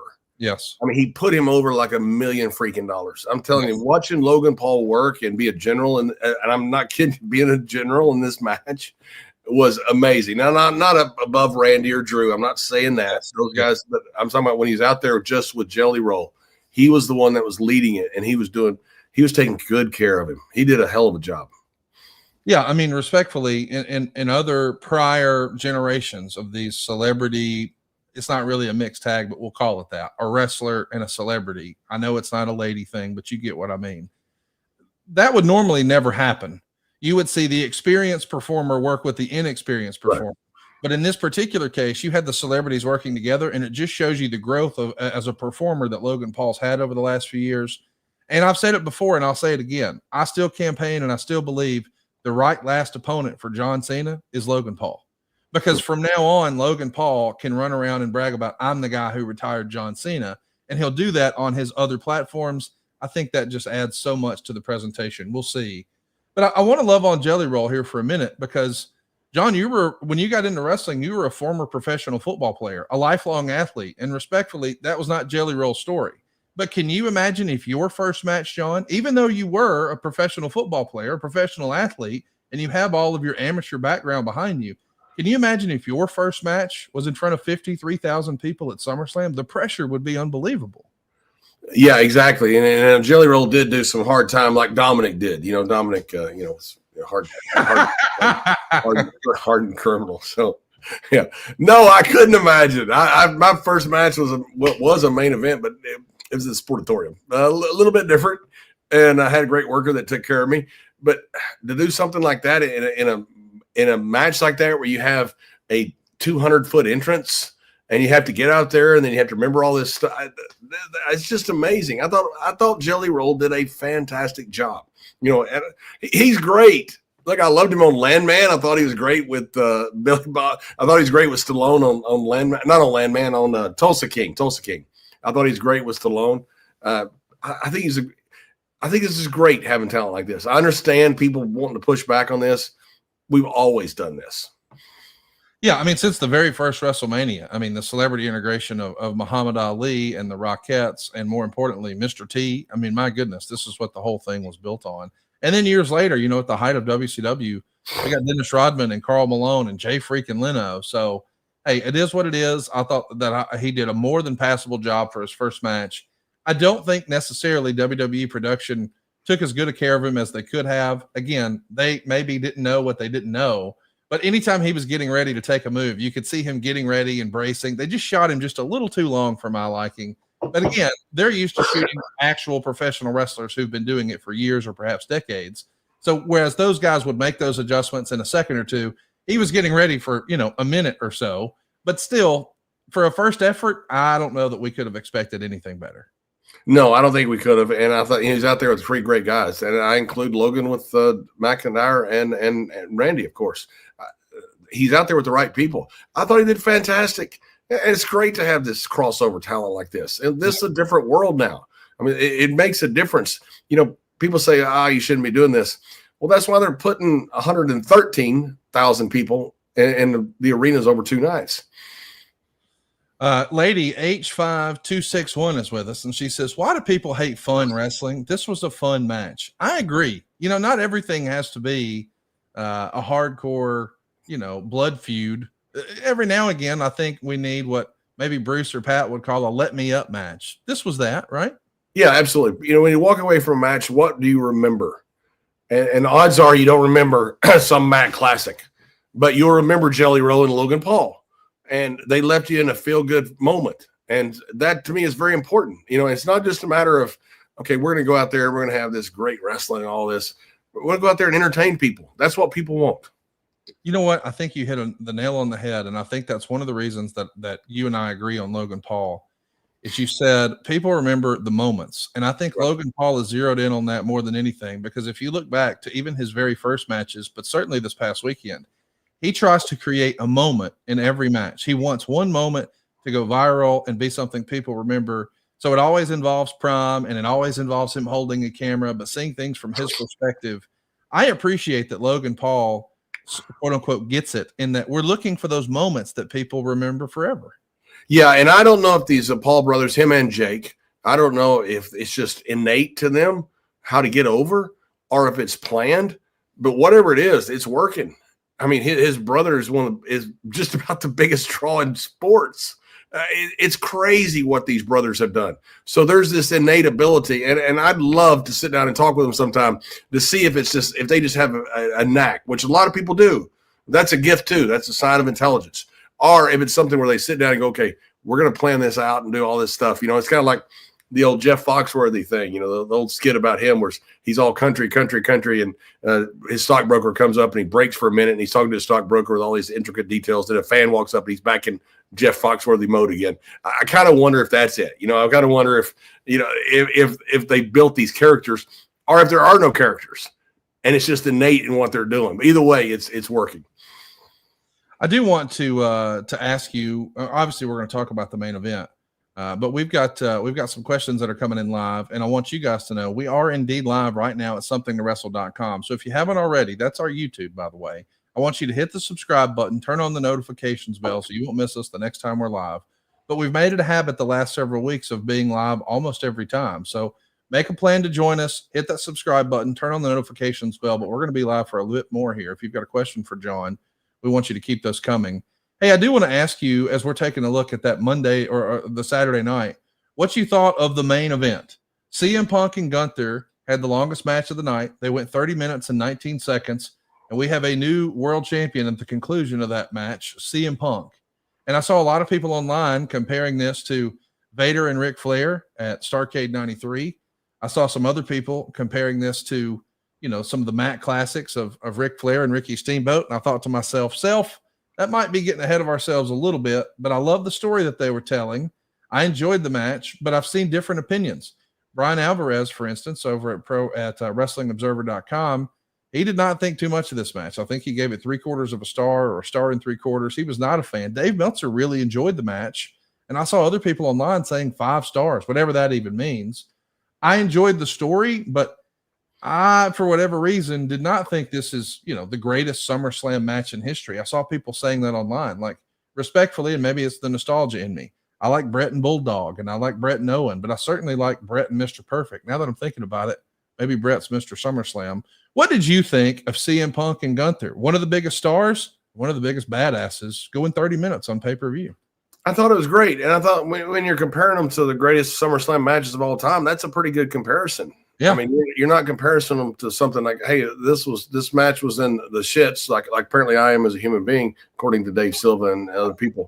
But you're not comparing them to matches that are bad and saying, hey, this match was you're comparing them like some of the greatest matches of all time out of, I don't know, hundreds. I guess it's hundreds now of matches of great talent. So I think they're in rarefied air. And, if it's as great as, Davey and Brett, I don't know, man. If you fall short of that, is that bad? That's pretty damn good to even be compared to it. I think you got 2 guys that can work and great workers, not just can work, and great workers. Well, also, it's cool to me is they're both older, and I don't want to, I'm not picking at their ages, but the dynamic has changed dramatically. 20, 30 years ago, we'd say, man, these are old men. Now we're saying they're just now getting their prime. I think that's pretty cool because they take better care of themselves. And, I think Gunther, I'm a huge fan of both. But Gunther, to me, man, that guy's he's gold. He's kind of like Dolph in a way, Dolph Ziggler. He's so good. You put him in some situations, you got to be careful to take care of him because he can keep his heat. And sometimes you abuse that. So you got to take care of him. But I think Gunther is, seeing him and CM Punk, I don't think they could have a bad match. Do you want Gunther and Brock at WrestleMania next year? Because I do. My God, that'd be great. Yeah, that would be great. Yes, yeah. I mean, I can't wait to see it. I hope that that's something that we get to see, and I hope that Gunther gets to hook it up with John Cena before John hangs it up. But we're running out of time. We're more than halfway through the year in John Cena's retirement tour. Gunther allegedly is going to be taking some time off. That's the report we've heard. Who knows if that's real or if that's a part of the unreal story that we're going to be telling. But what would you do next with Gunther at this point, do you think? I'd let him rest a while. He's done so much, and he's been the guy who's helped guys get over, even though he's been champion. So not like they're abusing him. They're not. They're taking good care of him. I'd let him rest for a while. He's done a great job. I'd send him home, let him spend some time at home, rejuvenate or whatever. I don't know if you got to rejuvenate now because they're not working that much, but I would bring him back in something, important. I just, the problem with Gunther is he's so good that if he's around, you're going to go, hey, let's just put Gunther in there because he can do it. And it may not be good for him that you put him in there, but he can make things work. And there's always these guys like that. Dolph was like that. And so they took advantage of Dolph sometimes because he was so good. He said, well, Dolph's here. We can put him in that. We know Dolph will make it look good. It may not have been good for Dolph at the time. And I think Gunther can be the same. So I'll just give him some time off, bring him back in something important. We saw Gunther get some color in the match. Once upon a time, that was a strict no-no in WWE. And, of course, that's gone back and forth through the years. It was a PLE. It wasn't on television, which I guess at this point is just SmackDown. What's your stance on blood in WWE in 2025? Should it be reserved for just the big feuds, just the big matches, just the main event? Should it happen at all? Where do you land on blood? Oh, I'm in the category, and this from a guy who's juiced a whole lot in his life and bled a lot at the times he did, and around people that did the same. I'm for sparingly using it. I think it's so important. Guys get busted open all the time. Legitimately. I mean, it's a very physical sport now, and these guys are, running into things and taking a lot of things to the head. And even though they're trying to, they don't have chair shots anymore, but guys get busted open so much. I think you have to use it incredibly sparingly. And when it happens, I think it's got to be something special. I go to these, independent shows, and the ones that I'm still allowed to go to, Conrad, thanks for pointing that out. And when I do, I mean, there's juice in a lot of these matches, and there's it's too much. You got to make it mean something. And I think sparingly, to me, is how you can use it. Does it have a place? I think so. Yeah. People love that. It's part of the business. So yeah, I think so. It's a little thing. And listen, there's a lot of conspiracy theorists online, but I know Dave just posted a picture a minute ago of CM Punk holding up the belt and celebrating. And we'll show that again to you now. But because when he came out to the ring, he spread his arms out, and you got to see the inside of both of his hand wraps, and you can see it there. There's like a red circle in the middle of both of his palms. And there's a lot of people wondering, is there some subtle messaging there? What do you think? I mean, what do you make of this? Is there anything to this? Yeah. If there's a red circle there, I'm sure there's there for a reason. It doesn't disappear. I have no idea what it is, but yeah, I mean, I think it's, like Occam's razor. Sometimes the obvious thing is the obvious thing. So yeah, I think obviously there's something there. No idea do you have any idea what it might mean? Well, people are making a comparison to Jesus online. And I'm like, I don't know. I don't know about that. Yeah. I mean, but they're even pointing where his feet were crossed in the match and stuff, and his arms were outstretched. And I'm like, man, I don't know. That feels like a stretch. I don't even think that Punk is a religious guy. I could be wrong, but I don't think he is. I have no idea. I haven't talked to him about religion. Isn't that weird though, that fans know? Because I didn't notice it live. And then I started to get that in my DMs, and I'm like, I don't know. Is that a stretch? Is this a crazy conspiracy theorist, or I don't know. It's weird. It seems like a crazy conspiracy theorist. I'd like to know, because obviously it's not there by accident if right. They're both there, but I would have a hard time believing that that's what it is. If it is, I'd like to know. I'd like to know where he's going with it. Listen, I don't know if it's real or not, but allegedly there was a report of an earthquake in the Northeast when he won the title. And a lot of people are saying that 3.0 on the Richter scale was the pop when CM Punk won. People were so delighted. And of course, I think a lot of our listeners know the backstory here. If you watched Unreal, you could see how emotionally invested CM Punk was, the real life Phil Brooks was, and finally realizing his childhood dream. He said all he's ever wanted was to main event WrestleMania. He did it. It was a fantastic moment. But a lot of people forget that WrestleMania in 2013 was in this same building. And I think a lot of people expected he would be in the main event against John Cena. All of a sudden, his really long title run came to an end. So the belt could go to The Rock and John Cena in their main event. And instead, CM Punk was stuck with the Undertaker match. The Undertaker was fresh off of losing the real life Paul Bearer. And they did a fabulous angle with the urn and the ashes. And allegedly, it was nearly a 7-figure payoff for CM Punk. But he was frustrated because he wanted that WrestleMania main event. and he didn't get it. And that frustration boiled over, and he was gone before the next year's WrestleMania. But a lot of it was because he didn't get to main event in this building. So to get to main event in this building and win the world title, it was a real moment for Phil Brooks. And I think the fans who knew that, that's why they were even more pissed off with the ruse of the century. Seth Rollins worked us all with a little help from Paul Heyman and his wife, Becky Lynch. And I thought it was a fantastically executed angle. I heard from people who I didn't even know watched wrestling. I haven't talked to those folks about wrestling in like 20 years. And they went out of their way to text me and tell me how much they loved it, because they really bought into the fact that Seth Rollins was injured. This will probably be the A storyline in season 2 of Unreal. I thought it was fabulous. What did you think of the execution of the cash-in, John? I thought it was absolutely fabulous. And, for fans that want to go home happy, sorry. I've said this many times. Like Akbar used to always say, we left them like they love to be left. Miserable. It's like I say all the time. If fans are booking the territory, they kill the governor in the first series, the first show of Walking Dead. They don't get 2 seasons out of it, And so when you have something like this and you take something away that's very valuable, I think it's great. And that's why, like WWE Unreal, that's why I have an open mind about it, even though, I look at it and I cringe because of my old school upbringing. But something like this has really gotten over with CM Punk.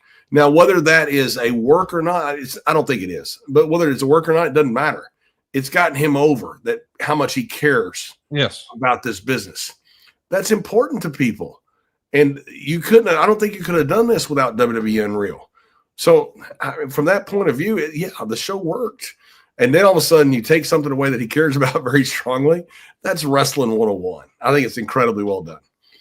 And, respectfully, we've been building towards this match. I mean, even in Unreal, they were talking about the fact that, Punk says, hey, I think of Seth Rollins. He's like where I was in 2013. This is a guy who came to me and wanted me to train him for free, blah, blah, blah. So I love that we're picking that story back up. And I know some people would feel like, oh, we already blew this off on the first Raw on Netflix. No, there was another wrinkle added to the story with Paul Heyman at WrestleMania double-crossing CM Punk, and I think that's where we're building to. I think the logical conclusion of this, and I hope this is where we're headed, is Hell in a Cell with Seth Rollins and CM Punk, because last year's Hell in a Cell with Drew McIntyre and CM Punk might be one of the greatest Hell in a Cell matches of all time. I really hope that that's where this heads. What do you think is next for Seth Rollins and CM Punk? That's what I think it is. I would tease this for a while. I mean, this is a huge storyline. You saw the response that CM Punk got when he won the title. Then all of a sudden you see what happens with Seth Rollins. I would not let this come to an end anytime soon. I would take this as far as I can freaking take it. And I would not have in the first pay-per-view a culmination. I would have an extension of what the storyline is. You can figure out ways to get creatively out of this. I think these guys have been working this for years. This is a great storyline with 2 great Hall of Fame talents. And I think you can extend this for quite a while. I do want to have a conversation about the cash-in, but first I want to talk about our sponsor, Stopbox. If you own a handgun for self-defense, your storage likely fits into one of 2 frustrating categories. It's either locked away, meaning it's safe, but it's out of reach in case of an emergency, or it's unsecured, leaving it vulnerable for anyone. Stopbox Pro solved this problem and designed a groundbreaking solution. Man, you're going to love the Stopbox Pro. The Stopbox Pro, you'll never have to choose between security and readiness again. Its ingenious push-button locking system gives you fast, reliable access when every second matters. Without the hassle of keys or reliance on batteries, it's 100% mechanical, so it works every time, and there's no power needed. With Stopbox USA, you can finally have both security and readiness. With Stopbox Pro's mechanical keyless system, it allows for fast, secure access without the risk of fumbling for keys when every second counts. It's also battery-free, so you never have to worry about your lock not working. And don't worry about tariffs, because everything is sourced right here in the USA. All Stopbox products are made here in the USA in their own facility. This not only ensures the highest quality craftsmanship of every product, but it also creates meaningful jobs and opportunities for the American workers. And there's an opportunity for you to travel with the Stopbox Pro because it's TSA compliant. And Stopbox also has a really great range of other innovative products like Vehicle Safe and Chamber Lock and a whole bunch of other cool stuff. And right now, for a limited time, our listeners are getting a crazy deal on Stopbox. Get 15% off your entire order when you use the code STW. And for even better savings, shop their bundles for the best deals on their best-selling products. Check their bundles out and save an exclusive 15% off site-wide when you use the code STW at StopboxUSA.com.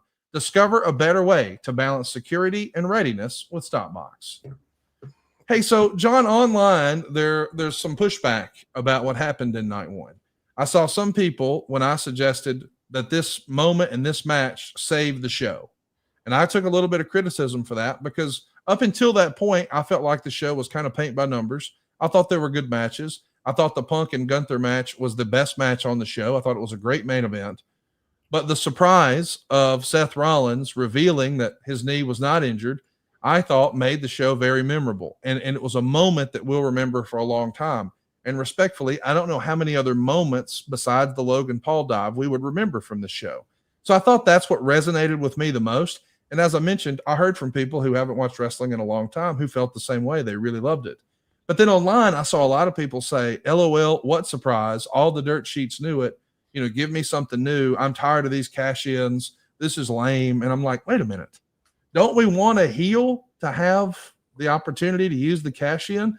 Don't we like the nostalgia of CM Punk, or not CM Punk, Seth Rollins cashing in just like he did, 11 years ago at WrestleMania against Roman and Brock?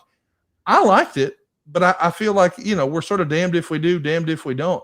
Had they not done this at the very end and it just would have went off the air with Punk winning the show, I think people would say, it was a good match, but was it all that memorable? Did it had this big moment?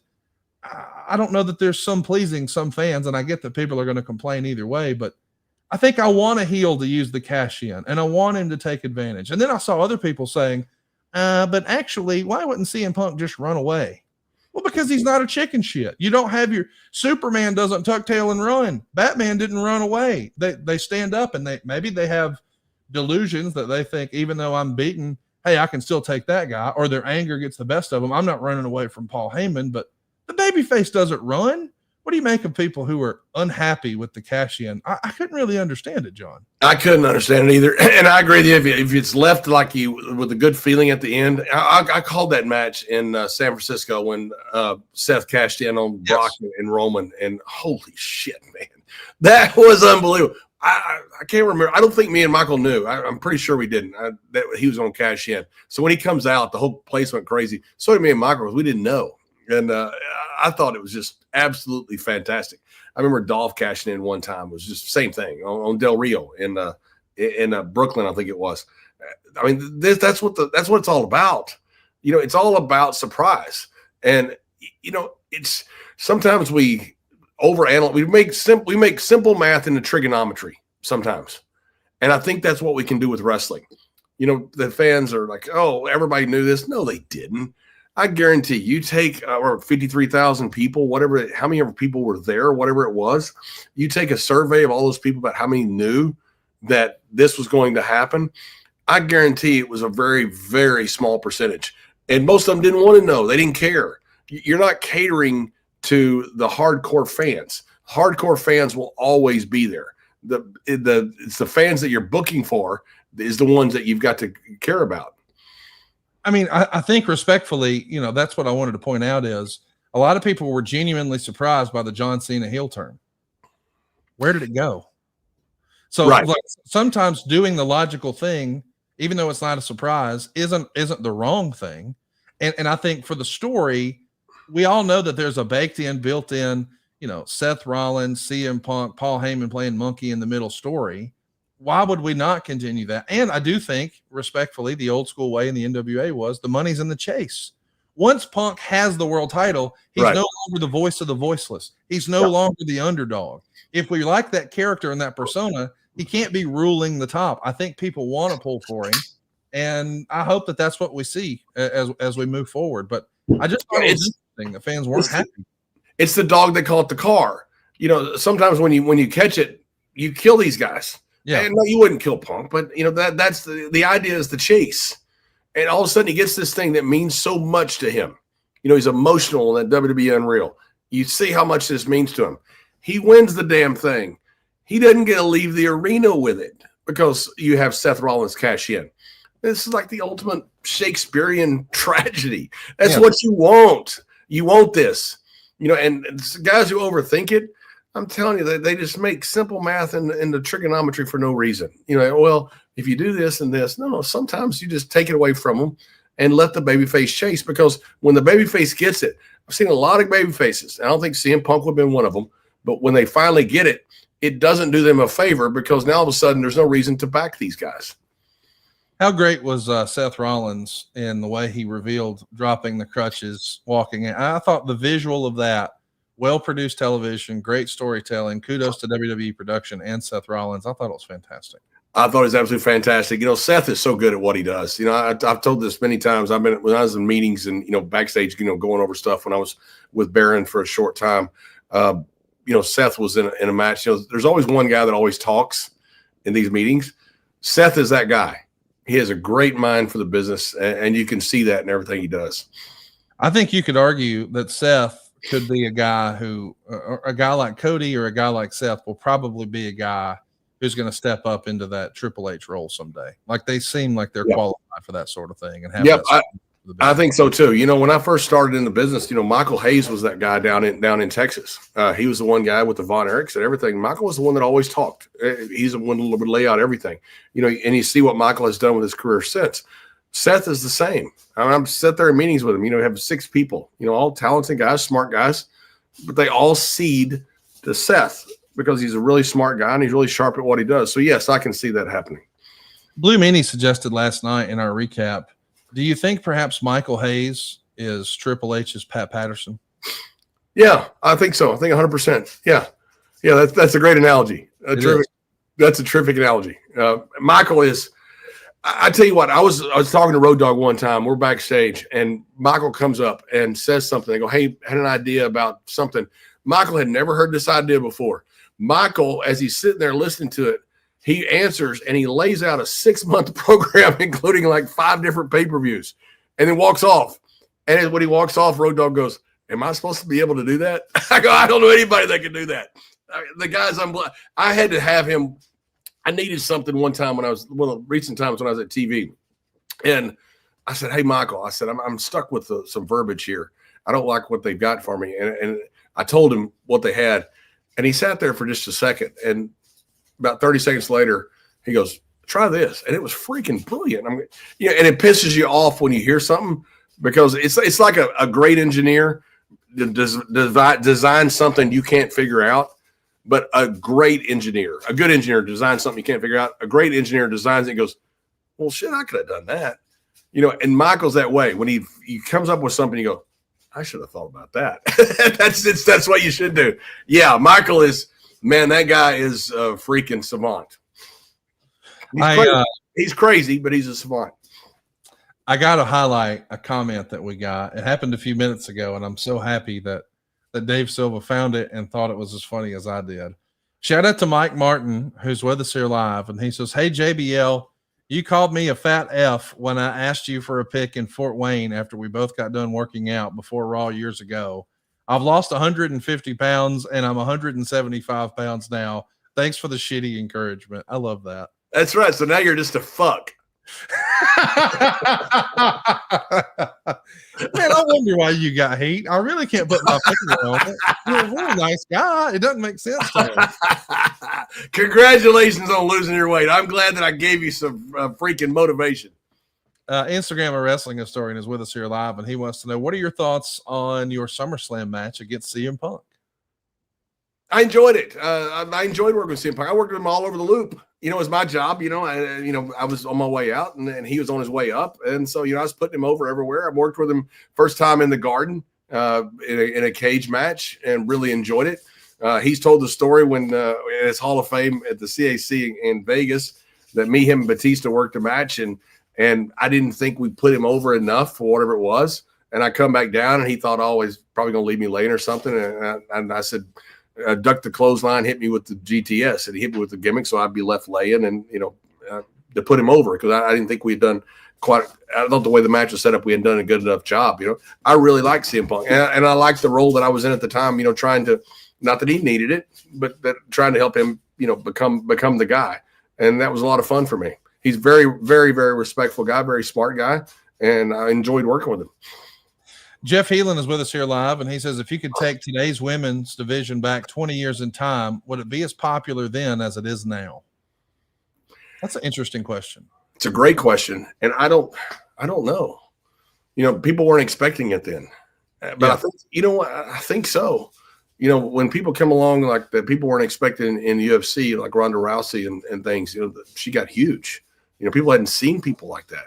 Yeah. And so I think if you saw something like this and realized these women are as good as the guys, I think that it got over in any generation. I think people wouldn't have expected it. And I think people wouldn't have expected them to get over, but I think they would have. Yes. Talent rises. It's hard to get over anywhere in any generation or any territory. And if you can get over one place, the odds are very high that you can get over another place. And so if they've gotten over now, I think they'd get over any time. Ask a Bum is with us here live, and he wants to know, who was the realer American, Hogan or Balea? People are still talking about Hulk Hogan because we saw another touching tribute to him on SmackDown. And then again, we saw tributes on night 1 and night 2. Shout out to Nick Hogan, who was in attendance on both nights. I think, John, you and I both have heard that the celebration of life, I believe is the phrase that's being used, is happening tomorrow night in Tampa, or on the outskirts of Tampa. So people are still talking about the one and only Hulk Hogan. Who was the realer American, Hogan or Balea? I think it's an American story, the whole thing, and I don't know. That's a good question. I think Hogan probably, because Hogan was the guy who waved the American flag. Hogan was the one that was always dressed in the red, white, and blue, and say your prayers, take your vitamins, all that crap. And that wasn't crap, but you know what I'm saying. And so I think the character was probably the more real American. Obviously we're not a political podcast, and we're not here to talk about politics, but I did think it was pretty cool. A nice tip of the cap to a great Floridian. This past Friday, they announced that August 1st was going to be Hulk Hogan Day in Florida. I thought that was pretty cool. That was pretty classy, because realistically, for a long time, he was one of the most famous Americans, one of the most famous people in the world. I mean, he was identifiable, on par with a Michael Jackson or an Elvis Presley or something like that. I mean, just an absolute megastar. And Florida was always home for him. I know he was billed as being from Venice Beach, California, but he's been a Florida beach bum as long as I can remember. So I thought it was a pretty nice touch that the governor down there declared it Hulk Hogan Day in Florida. I thought it was a great touch. I've always enjoyed being around Hulk, and he's always been great to me. He was great to my kids when I brought them over from Bermuda. I put the pictures up on so many things. We had Jimmy Hart and Brian Blair recently on our podcast, Stories of Briscoe and Bradshaw, and Jimmy told so many stories about him. His best man at Brian Blair's wedding, and Brian had so many stories about him. Hogan was always a guy that that got along great with the boys and took care of guys. I can't tell you how many times I've gone to Hogan and I say, hey, I need something. And I always thought you had to go through a protocol or whatever else. And he would just, John, what do you want? And I said, well, I need this. He goes, okay, whatever it is, it's done. Because I had a backstage role where we needed to get some stuff done for some videos and stuff. He was always great to work with. So, yeah, I'm very happy about that. Ignacio's with us here live and says, do you think TKO will try to do a 2-night WrestleMania in 2 different cities, similar to what Vince tried to do at WrestleMania 2? That's a pretty good idea. I think we've kicked something around like that before. Like perhaps one day in the future, there'll be a domestic WrestleMania on one day and then an international WrestleMania on another day. Now, obviously, that would be a stress on production. But do you think that's possible or viable? Could we have like Bruce running a show in Saudi Arabia and Hunter running a show in America? Do you think that's going to happen one day? I don't think so. WrestleMania 2 was not – there's a reason they didn't replicate that and do it again. It's one of those ideas like, hey, well, how can we make WrestleMania 1 bigger? Oh, we're going to have it in 3 different arenas. And, it just didn't work. It's one of those things that looked good on paper and was not good when you implemented it. And the tough part would be because you only have so many people that can do certain jobs. So you have certain producers. You don't always get more. And you got enough talent. I understand all that. But, man, that's logistically, that is a nightmare. Your camera people are some of the biggest thing. Yep. The production that WWE has, I always thought that was, and then, as Bischoff has said the same thing, that was the edge, the huge edge we had over WCW. Well, that's the huge edge they have now. So if you take those guys, it's going to be hard to split them up and get 2 produced matches and 2 produced events that will be WWE quality, especially for, say, a WrestleMania. I can't see how it'd work. I think it'd be interesting. I think it'd be pretty cool. to have one in, wherever, Berlin, London, and one in Chicago. I think that'd be pretty cool. I don't think it can work, but I never thought they'd be putting this many people back-to-back nights in big arenas either. It's interesting because I saw an interview, I think it was Triple H recently, who said something like, we think of this 2-night opportunity almost like taking your family to Disney World. Like if you went to Disney World, you wouldn't go one day. You're going to go multiple days. So if you can plan your vacation around this, and they can do live podcasts, and they can do conventions, and they've got the Superstore, and they've got maybe an NXT show, and then they've got surrounding WWE ID shows, but then you've got your 2 mega main events on both nights. It does feel like it's more of an experience. Yeah, I think that's a formula that's going to continue to work, and I don't think we're that far removed from having multiple 2-night events. We know that we've had a 2-night WrestleMania, we've got a 2-night SummerSlam.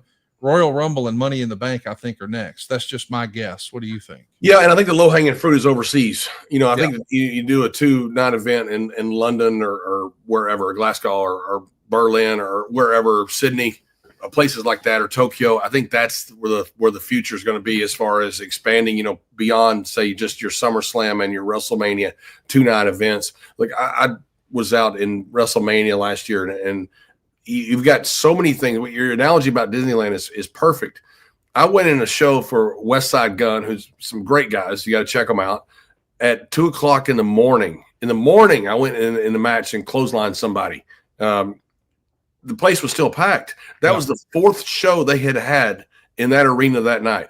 They had a Japanese women's wrestling match earlier. They had a GCW show. They had, in fact, Sabu's last match. Yep. They had another show, and then they had West Side Gun late. They're all sold out. I mean, you don't have that. It's the Super Bowl. You don't have 10 different games and Fan Fest and all that stuff. At least I don't think you do. I don't think you have the Fan Fest like you have now. And all the podcasts. And there's so many different things to do. I mean, it is a wrestle extravaganza. It's unbelievable how many things there are to do around these big events. And so I think the future is going to be overseas. I think that's low-hanging fruit for them to go to Tokyo or Sydney or somewhere else. I love that Super Libre 2000 is with us. JBL bumping Griselda. Are you a big Griselda fan? I mean, you gave a shout-out to West Side Gun. Are you familiar with his rap work? Have you listened to any Conway the Machine or Benny the Butcher or any of that stuff? No, I'm like an old George Jones person. So for me to be able to even say West Side Gun, and they're super nice guys, by the way. I had no idea who Griselda is or what that is. Well, that's the name of their record label. Shout out. I didn't know that. Those guys were awesome, man. Yeah. I've been with them a couple of times. West Side Gun is fantastic to deal with. I mean, just freaking fantastic. A super fan. And by the way, I don't know that you know the backstory, but he tried to work with a major wrestling organization, and it feels like he was sort of rebuffed. So he's just started Fourth Rope for the culture. So Fourth Rope. It's a fun show. He puts on great talent. Yeah, they have great matches. He pays the guys well. It seems like everybody's having fun. And I think there's a real opportunity for Fourth Rope to grow. It will be a movement at some point. There's no doubt about it. They do a wonderful job. I told Ron just the other day, you got to work with these guys. I mean, they're that good that I'd recommend that they work with Ron. I was looking for my Insane Clown Posse gimmick here. They sent me a box full of stuff. I'm a juggalo. Maybe and you got a couple guys. So you got West Side Gun, who's done an incredible job. You've also got Insane Clown Posse with Juggalo Championship Wrestling. Those guys are doing good stuff, man. I mean, really good stuff. They got their gathering coming up in August. They got some stuff coming up in around Halloween, around Devil's Night, which is the night before Halloween in Detroit. I mean, they're doing some really cool stuff. Speaking of the Juggalos, did you see over the weekend John Wayne Murdoch get set on fire at a JCW show? Yep, sure did. And I got the backstory to it. They don't allow fire. They weren't supposed to have that. And those guys went into business on their own. So they didn't have the safety protocols in place because they weren't expecting it. So that was something where, from what I understand, could be wrong, but from what I understand, those were guys who went into business for themselves. And that was not something that the show had allowed. A couple of guys got fired over that, from what I understand. Well, literally, John Wayne Murdoch went to the hospital. I mean, it's some of the gnarliest burns I've ever seen. Yeah. I couldn't believe they didn't have water at ringside, but the dude's on fire, just rolling around. Conrad, the reason was because they weren't supposed to do it. Yeah, what I understand. So that they didn't have fire extinguishers, water, stuff like that. because it wasn't something that was supposed to happen. The guys went in the business for themselves, from what I understand. Well, we'll see what happens there. In the meantime, let's save some money with SaveWithConrad.com. All right, folks, take a look at this chart right here. What we're seeing is that the percentage of disposable income that's really just going for debt service here in America is like 11.28%. It's been climbing ever since the pandemic. And what that means is folks are spending a lot of the money they earn today to pay for bills they ran up way back when. Is that you? Are you carrying credit card balances right now? Well, I want to encourage you, stop taking out new debt at really crazy high interest rates. And instead, let's start using some of that equity in your house. Someone who did exactly that was my man, Justin. He's an auto sales manager there in Knoxville, Tennessee. He was looking to do a little home remodeling, and he kind of liked the idea of getting rid of some debt. Well, check out these before and after photos. Justin actually used the equity in his house to turn his home into his dream home. Yeah, and on top of that, we paid off all of his debt, and he even got to skip 2 house payments. Like right now, if you haven't already, you don't have to make your July or your August payment. You're done until September 1st.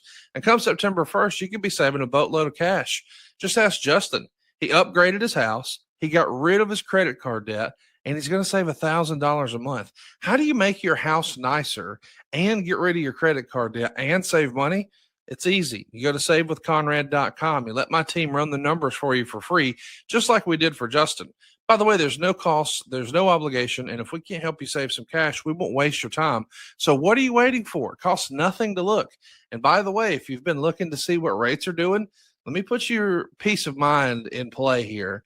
We've got a year 3 guarantee here at SaveWithConrad.com. All the experts seem to agree that interest rates are going to improve over the next few years. Well, I don't want you to miss out on that. So here's an opportunity for you to go ahead and start saving as much money as possible right now, but not waste money later. When interest rates improve, we'll throw you another refi without charging you a whole new set of lender fees. So you're going to save on closing costs later, but you'll start saving money today at SaveWithConrad.com. NMLS number 2129, equal housing lender. And again, you don't need perfect credit. So even if you've had some troubles in the past, you need a plan. We want to be your mortgage advisor for life. Give me a shout at SaveWithConrad.com. So Conrad, there's your my gimmick. I've got all kinds. I'm an honorary juggalo. Well, what is a juggalo? I have no idea. It's a song. I was just kidding. Hey, Ashley Scott Music says, "Hey, Conrad and cousin John, what do you think the War Games match will be this year at Survivor Series? It feels like it might be, this Bloodline feud blow off. Is that the only logical thing you can think of, or is there something else that I'm missing? Maybe." Yeah, and tell me what you said. Ashley Scott's my cousin, so he's got his own record label out there now. He's got a new album that's out. Wait! This is your cousin? He's my cousin. Yeah. Ashley Scott's my cousin.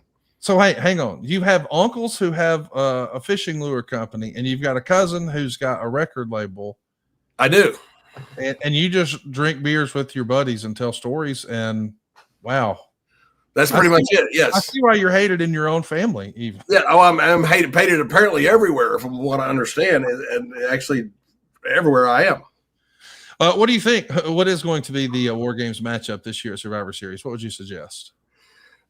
You know what? I don't know. I think it's a great idea. By my cousin, who's got a shout out to my cousin who's got an album out. By the way, Ashley, Ron was checking out your album when we were doing a signing this past weekend and loved it. Doing a great job. He lives up here kind of near me. And I don't know. I don't know what the creative's going to be. I think, I love the fact they're integrating War Games into Survivor Series. Vince kind of got I don't know. He kind of turned on Survivor Series later. He didn't think it was going to be a great pay-per-view to continue.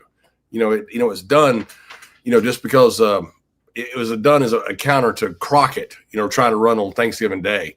And so, he had this Survivor Series, and all of a sudden, Vince later, I think, kind of didn't like the pay-per-view. So I'm glad it's back. I'm glad it's back too. I'm looking forward to that match. I mean, the idea that it's going to be in San Diego seems like it's going to be a lot of fun too. Paris Wrestling says John Brock versus Braun Breaker with Heyman at Mania. What would you prefer? Brock versus Braun or Brock versus Gunther at WrestleMania, John? I think both would be good. Yeah. You know, it's sometimes, matchups make fights. And sometimes when you have, two guys that are, I don't know, sometimes two guys that are pretty similar in a way. Brock and Braun are similar. They're both good workers. I think Brock versus Gunther would be a better match. It would be a good match. I can't forget Mr. Epic's question. He actually wanted to know early in the broadcast, has Cena ever won at SummerSlam? I sort of talked earlier and maybe tongue in cheek and said that, hey, Bret Hart might be Mr. SummerSlam. Well, John Cena's SummerSlam record is 5 wins and 10 losses, I think. So he's probably not Mr. SummerSlam, John Cena, 5 and 10. It's amazing. Guys' records, Hunter's record at WrestleMania is not very good. Yeah. And people forget that because he's such a good worker.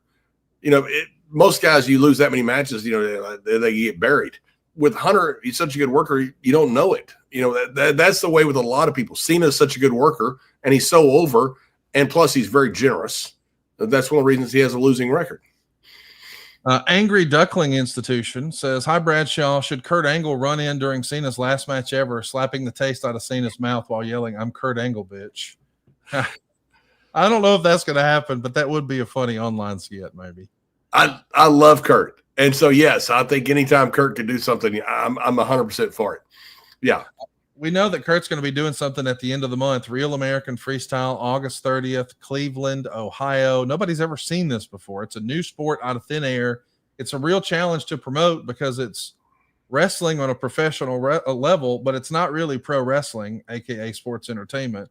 But they can't even really show footage because all the colleges own all the footage. So there's nothing really to even show to sell this thing. But I'm excited to see Real American Freestyle. And I think what I'm most excited about is Chael Sonnen sitting in the color commentary and the idea that Kurt Angle's involved. Like if Kurt Angle and Chael Sonnen are on the microphone, it's going to be entertaining. Don't you think? Oh my God. Chael Sonnen is God's gift to commentary. Yes. That guy is I can listen to that guy talk about anything. I mean, anything. I remember one time Stone Cold was doing something. He was talking about a bug walking down his driveway or something. And it was like one of the most entertaining things I've ever heard in my life because it's Steve just talking shit about some bug. Chael Sonnen is the same way. That guy can talk, man, and he's smart. He's so fun. Then you add in Kurt Angle, who's the same. Kurt can, Kurt's got a photographic memory. He would look at a freaking promo. He'd remember the damn thing down to commas and periods. I mean, it was unbelievable what Kurt could do. That's a terrific matchup. I can't wait to see what's next. We're going to be talking about Real American Freestyle in the coming weeks, I'm sure, as we get closer. One of the things I wanted to bring up to you, John, as we try to bring today's episode to a close, is there was a hypothetical that was posed online over the weekend that I thought was kind of interesting that I hadn't considered. With the idea that Monday Night Raw, which was clearly the most successful wrestling show of all time, wouldn't you agree? When it comes to television, it's the number one all-time wrestling TV show. 100%. So that show is no longer on television. It's now behind a paywall on Netflix. And I know most of you watching this are like, yeah, but everybody's got Netflix. But everybody doesn't. Even if it is the biggest subscription service and it is the most successful streaming service, and there are millions of subscribers, still a lot more people have cable television than have Netflix. And I understand that. And I think that there is a large portion of people who are no longer able to watch Monday Night Raw because, well, they were just creatures of habit. They're used to watching wrestling on Monday night on TV, and now it's just not there. And I think that brings about an interesting point. If you were AEW, would you consider moving your Saturday night Collision show to Monday night? I realize it's not head-to-head because, or maybe it would be head-to-head, but one's cable and one is Netflix. So I think the opportunity is less about being head-to-head. I'm not even suggesting we're trying to recreate the Monday Night Wars. I'm not suggesting that AEW would have more viewers on a Monday on cable than WWE would on Netflix. But I'm saying when you take a look at Collision, which respectfully has probably been positioned as the B show, it might give it a shot in the arm to put it on a Monday night, especially if you use some of your former WWE talent. Guys like the Hurt Syndicate or Chris Jericho or the former Edge and Christian. Like if you have some WWE recognized talent on TV on a Monday night, I don't think it could hurt relative to their Saturday night ratings, but I never even really considered that an opportunity because I just assumed, well, no, everybody's just going to watch Raw on Netflix. But I was talking to Jim Ross last week. He's not seen a minute of Raw this year. And JR had never missed an episode of Raw since the very first episode in 1993. But now that it's behind a paywall, JR doesn't have Netflix. So with JR, of course, it's not a financial issue. It's not that he can't make the budget work. But a lot of fans and a lot of families are feeling the stress and pressure right now, and they've got to make some hard choices. Do we keep cable TV so we can get our local news and information, or do we get Netflix? And so a lot of people are picking the cable opportunity because it's what they're familiar with and what they've always had, and they're creatures of habit. And I realize at this point, we're 7-8 months out from when there has been no wrestling on a Monday night. But do you think that's an opportunity that's greater than keeping the show on a Saturday night like they have been with Collision? When we had SmackDown on Fridays, we had a huge Latino audience by the way the cable was distributed, and so there's a lot to that, what you're saying, as far as you're missing a huge audience. Now, what that audience is, you can look at the demos and figure that out. I know SmackDown catered to a different audience because the way it was distributed and the networks that we were on. I think there's a massive opportunity right now for somebody on terrestrial television. Look, TNA, I think, is going to get a terrific TV contract in the next year. I hope it's a terrific TV contract. I think AAA is the same thing. They're going to get a terrific TV contract. You may have a bifurcated system where you have a terrestrial TV contract in the United States or North America, because that's where you need to be for your revenue, and then have streaming overseas, which might be what happens with AAA as well, because I see they're also streaming on YouTube. But I think it's a great opportunity. I don't know if you want to go head to head. And I understand what you're saying is this isn't really head to head. This is something a little bit different. Maybe you want to go on Tuesday, but I think you want to get on a terrestrial television station. I think your point's well made, Conrad, that people are used by creatures of habit to watching wrestling on Monday. Yeah. And so I think, yes, it makes perfect sense. Obviously during the NFL, you have some issues. But Saturday night represents issues too, with college football season. I mean, respectfully, I almost always choose college football over Collision. I think Saturday is a terrible option. I think it's a horrible time to have a regular television show, my opinion. Yeah. I think there's too much on Saturday nights, from you name the sport, it'll play on Saturday night that will be in competition. Yes. You don't have that on Monday, Tuesday, Wednesday. So I think there's an opportunity there. I think it could be terrific for them to go to Monday and try to get those old fans that are used to watching Monday wrestling on Monday nights. And to be clear, we're not saying that that's like something that Tony Khan could just pick up the phone and make happen. I mean, realistically, right. This is not a Tony Khan or AEW call. This is a WBD call. So, a lot of things would have to change. And I know originally Tony said he would never compete with the NFL, but respectfully, there's NFL games on Saturday night too. There's NFL games on almost every day of the week now. That's right. You can't avoid it. It's these guys. And I think there's huge opportunities. Conrad, there's so many opportunities now. I've never seen anything like it in wrestling. There's so many opportunities with terrestrial television stations for so many different groups. There's also so many opportunities now because WWE's not running live events, or very few that aren't premium live events, that aren't television shows. And so you have massive amounts of cities that are underserved. And I think the opportunity is there for a lot of groups, whether that's West Side Gun, Insane Clown Posse, TNA, AEW, MLW, AAA. I mean, there's massive opportunities there because WWE is so freaking big and making so much freaking money that there's a lot of money out there. It's the old AAA model, in AAA model in minor league baseball. Those guys draw huge crowds and they can do incredible things and still make a lot of money. And somebody can make a lot of money just underneath WWE. It will be interesting to see what happens next. Of course, there's lots of rumor and innuendo that TNA is nearing a new deal. I've heard whispers about this, but it was actually in the Observer this past Friday that it looks like it's going to be with A&E or CW. If I were a betting man, I would bet that it's going to be on CW. Yeah. We know that once upon a time, I think Dave Lagana and Mr. Marquez out in California, they were working on something with CW. And then I think Billy Corgan threw his hat in the ring and the NWA was going to be there. And then somehow NXT wound up drinking their milkshake.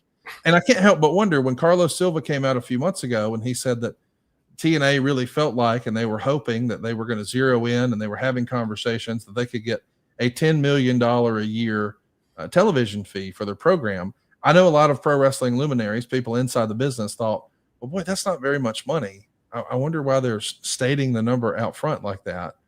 it makes me think that perhaps a deal's already been done, and perhaps it came through WWE, and maybe WWE keeps some margin on top of it. I don't know if that means they would relocate where they're shooting the show, because we know that NXT is done in the Performance Center on a Tuesday. So it does stand to reason that if they were going to use the economies of scale, perhaps that they could do that on a Monday or on a Wednesday. And I don't think TNA, if they're in bed with WWE, would want to compete with Monday Night Raw. Right. So does that mean that TNA might actually be live from the Performance Center every Wednesday? I think it could be. And tell me this isn't just studio wrestling that Jim Barnett formed in the 1950s. You know, this is what it is. I was watching UFC Saturday night, and it's studio wrestling. That's all it is. It's you know, and people that understand studio wrestling understand what I'm talking about. You just have a set studio, you have a set crowd, you have set calls, so you don't have your setup costs or anything else. So when they're running that out of their, or whatever we call the UFC center in Vegas, the performance, whatever it is, it's not a performance center. That's just studio wrestling. TNT studio wrestling. I mean, that's a very cheap way to do wrestling because it's one cost. You don't have to set up stuff every single time, and you don't have to travel with people, you know, because your cameramen are there, your talent's all there. I think something like that could be great for TNA. I don't know if they should set up in the NXT Performance Center, but they can make it look completely different. I mean, completely different. I mean, you know, the WWE those guys are so creative. You know, you set them up and let them change everything. You'd make that into a TNA arena. I think that's a terrific idea. Then you have your television show that costs are, I mean, minuscule compared to traveling to different arenas. Yes. And now you have your TV, and then you can run your live events all over the place. It's going to be interesting to see what happens. Is there a world where instead of the Monday Night Wars, it's a Wednesday Night War, but it's a TNA show in the PC with a bunch of WWE talent against AEW?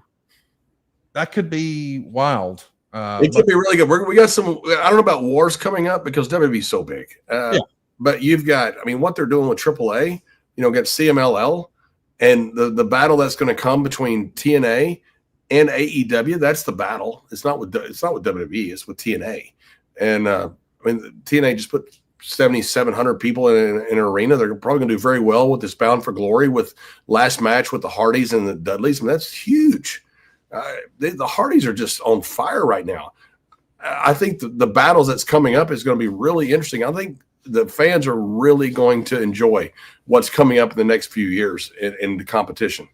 It'll be interesting to see too, John, because I could see, especially when we're doing these 2-night pay-per-view opportunities, if we had, you know, a matinee show, let's say there's a SummerSlam next year in Minneapolis, and there's going to be a matinee show on Saturday for NXT and a matinee show on Sunday for TNA. Yes. And because, by the way, if they do wind up doing it at the PC, if that's really what's going to happen here, it's a return to where TNA really kind of started, you know, in a soundstage, in a studio, like you were saying, studio wrestling in Orlando. So it'll be interesting to see what happens. We're going to talk about it here, the good, the bad, and the ugly of professional. Hey, and the studio wrestling, by the way, you know, people that talk about it, if that's a good idea or not, it's worked for 70 years. Yeah.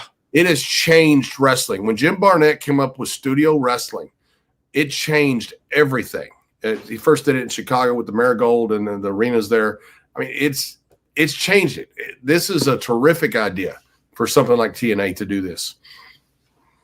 I can't wait to see what's going to happen. It's going to be interesting. We're going to talk about it. And next week, we're going to be talking about John's retirement match. Not talking about John Cena's retirement. We'll do that in December. But we're going to talk about JBL's next week here on the program. We want to be live. We want to take your questions. We want you to make plans to join us. If you haven't already, go hit the subscribe button, turn on the notifications bell, and tell a friend. See you next week right here on Something to Wrestle with John Layfield.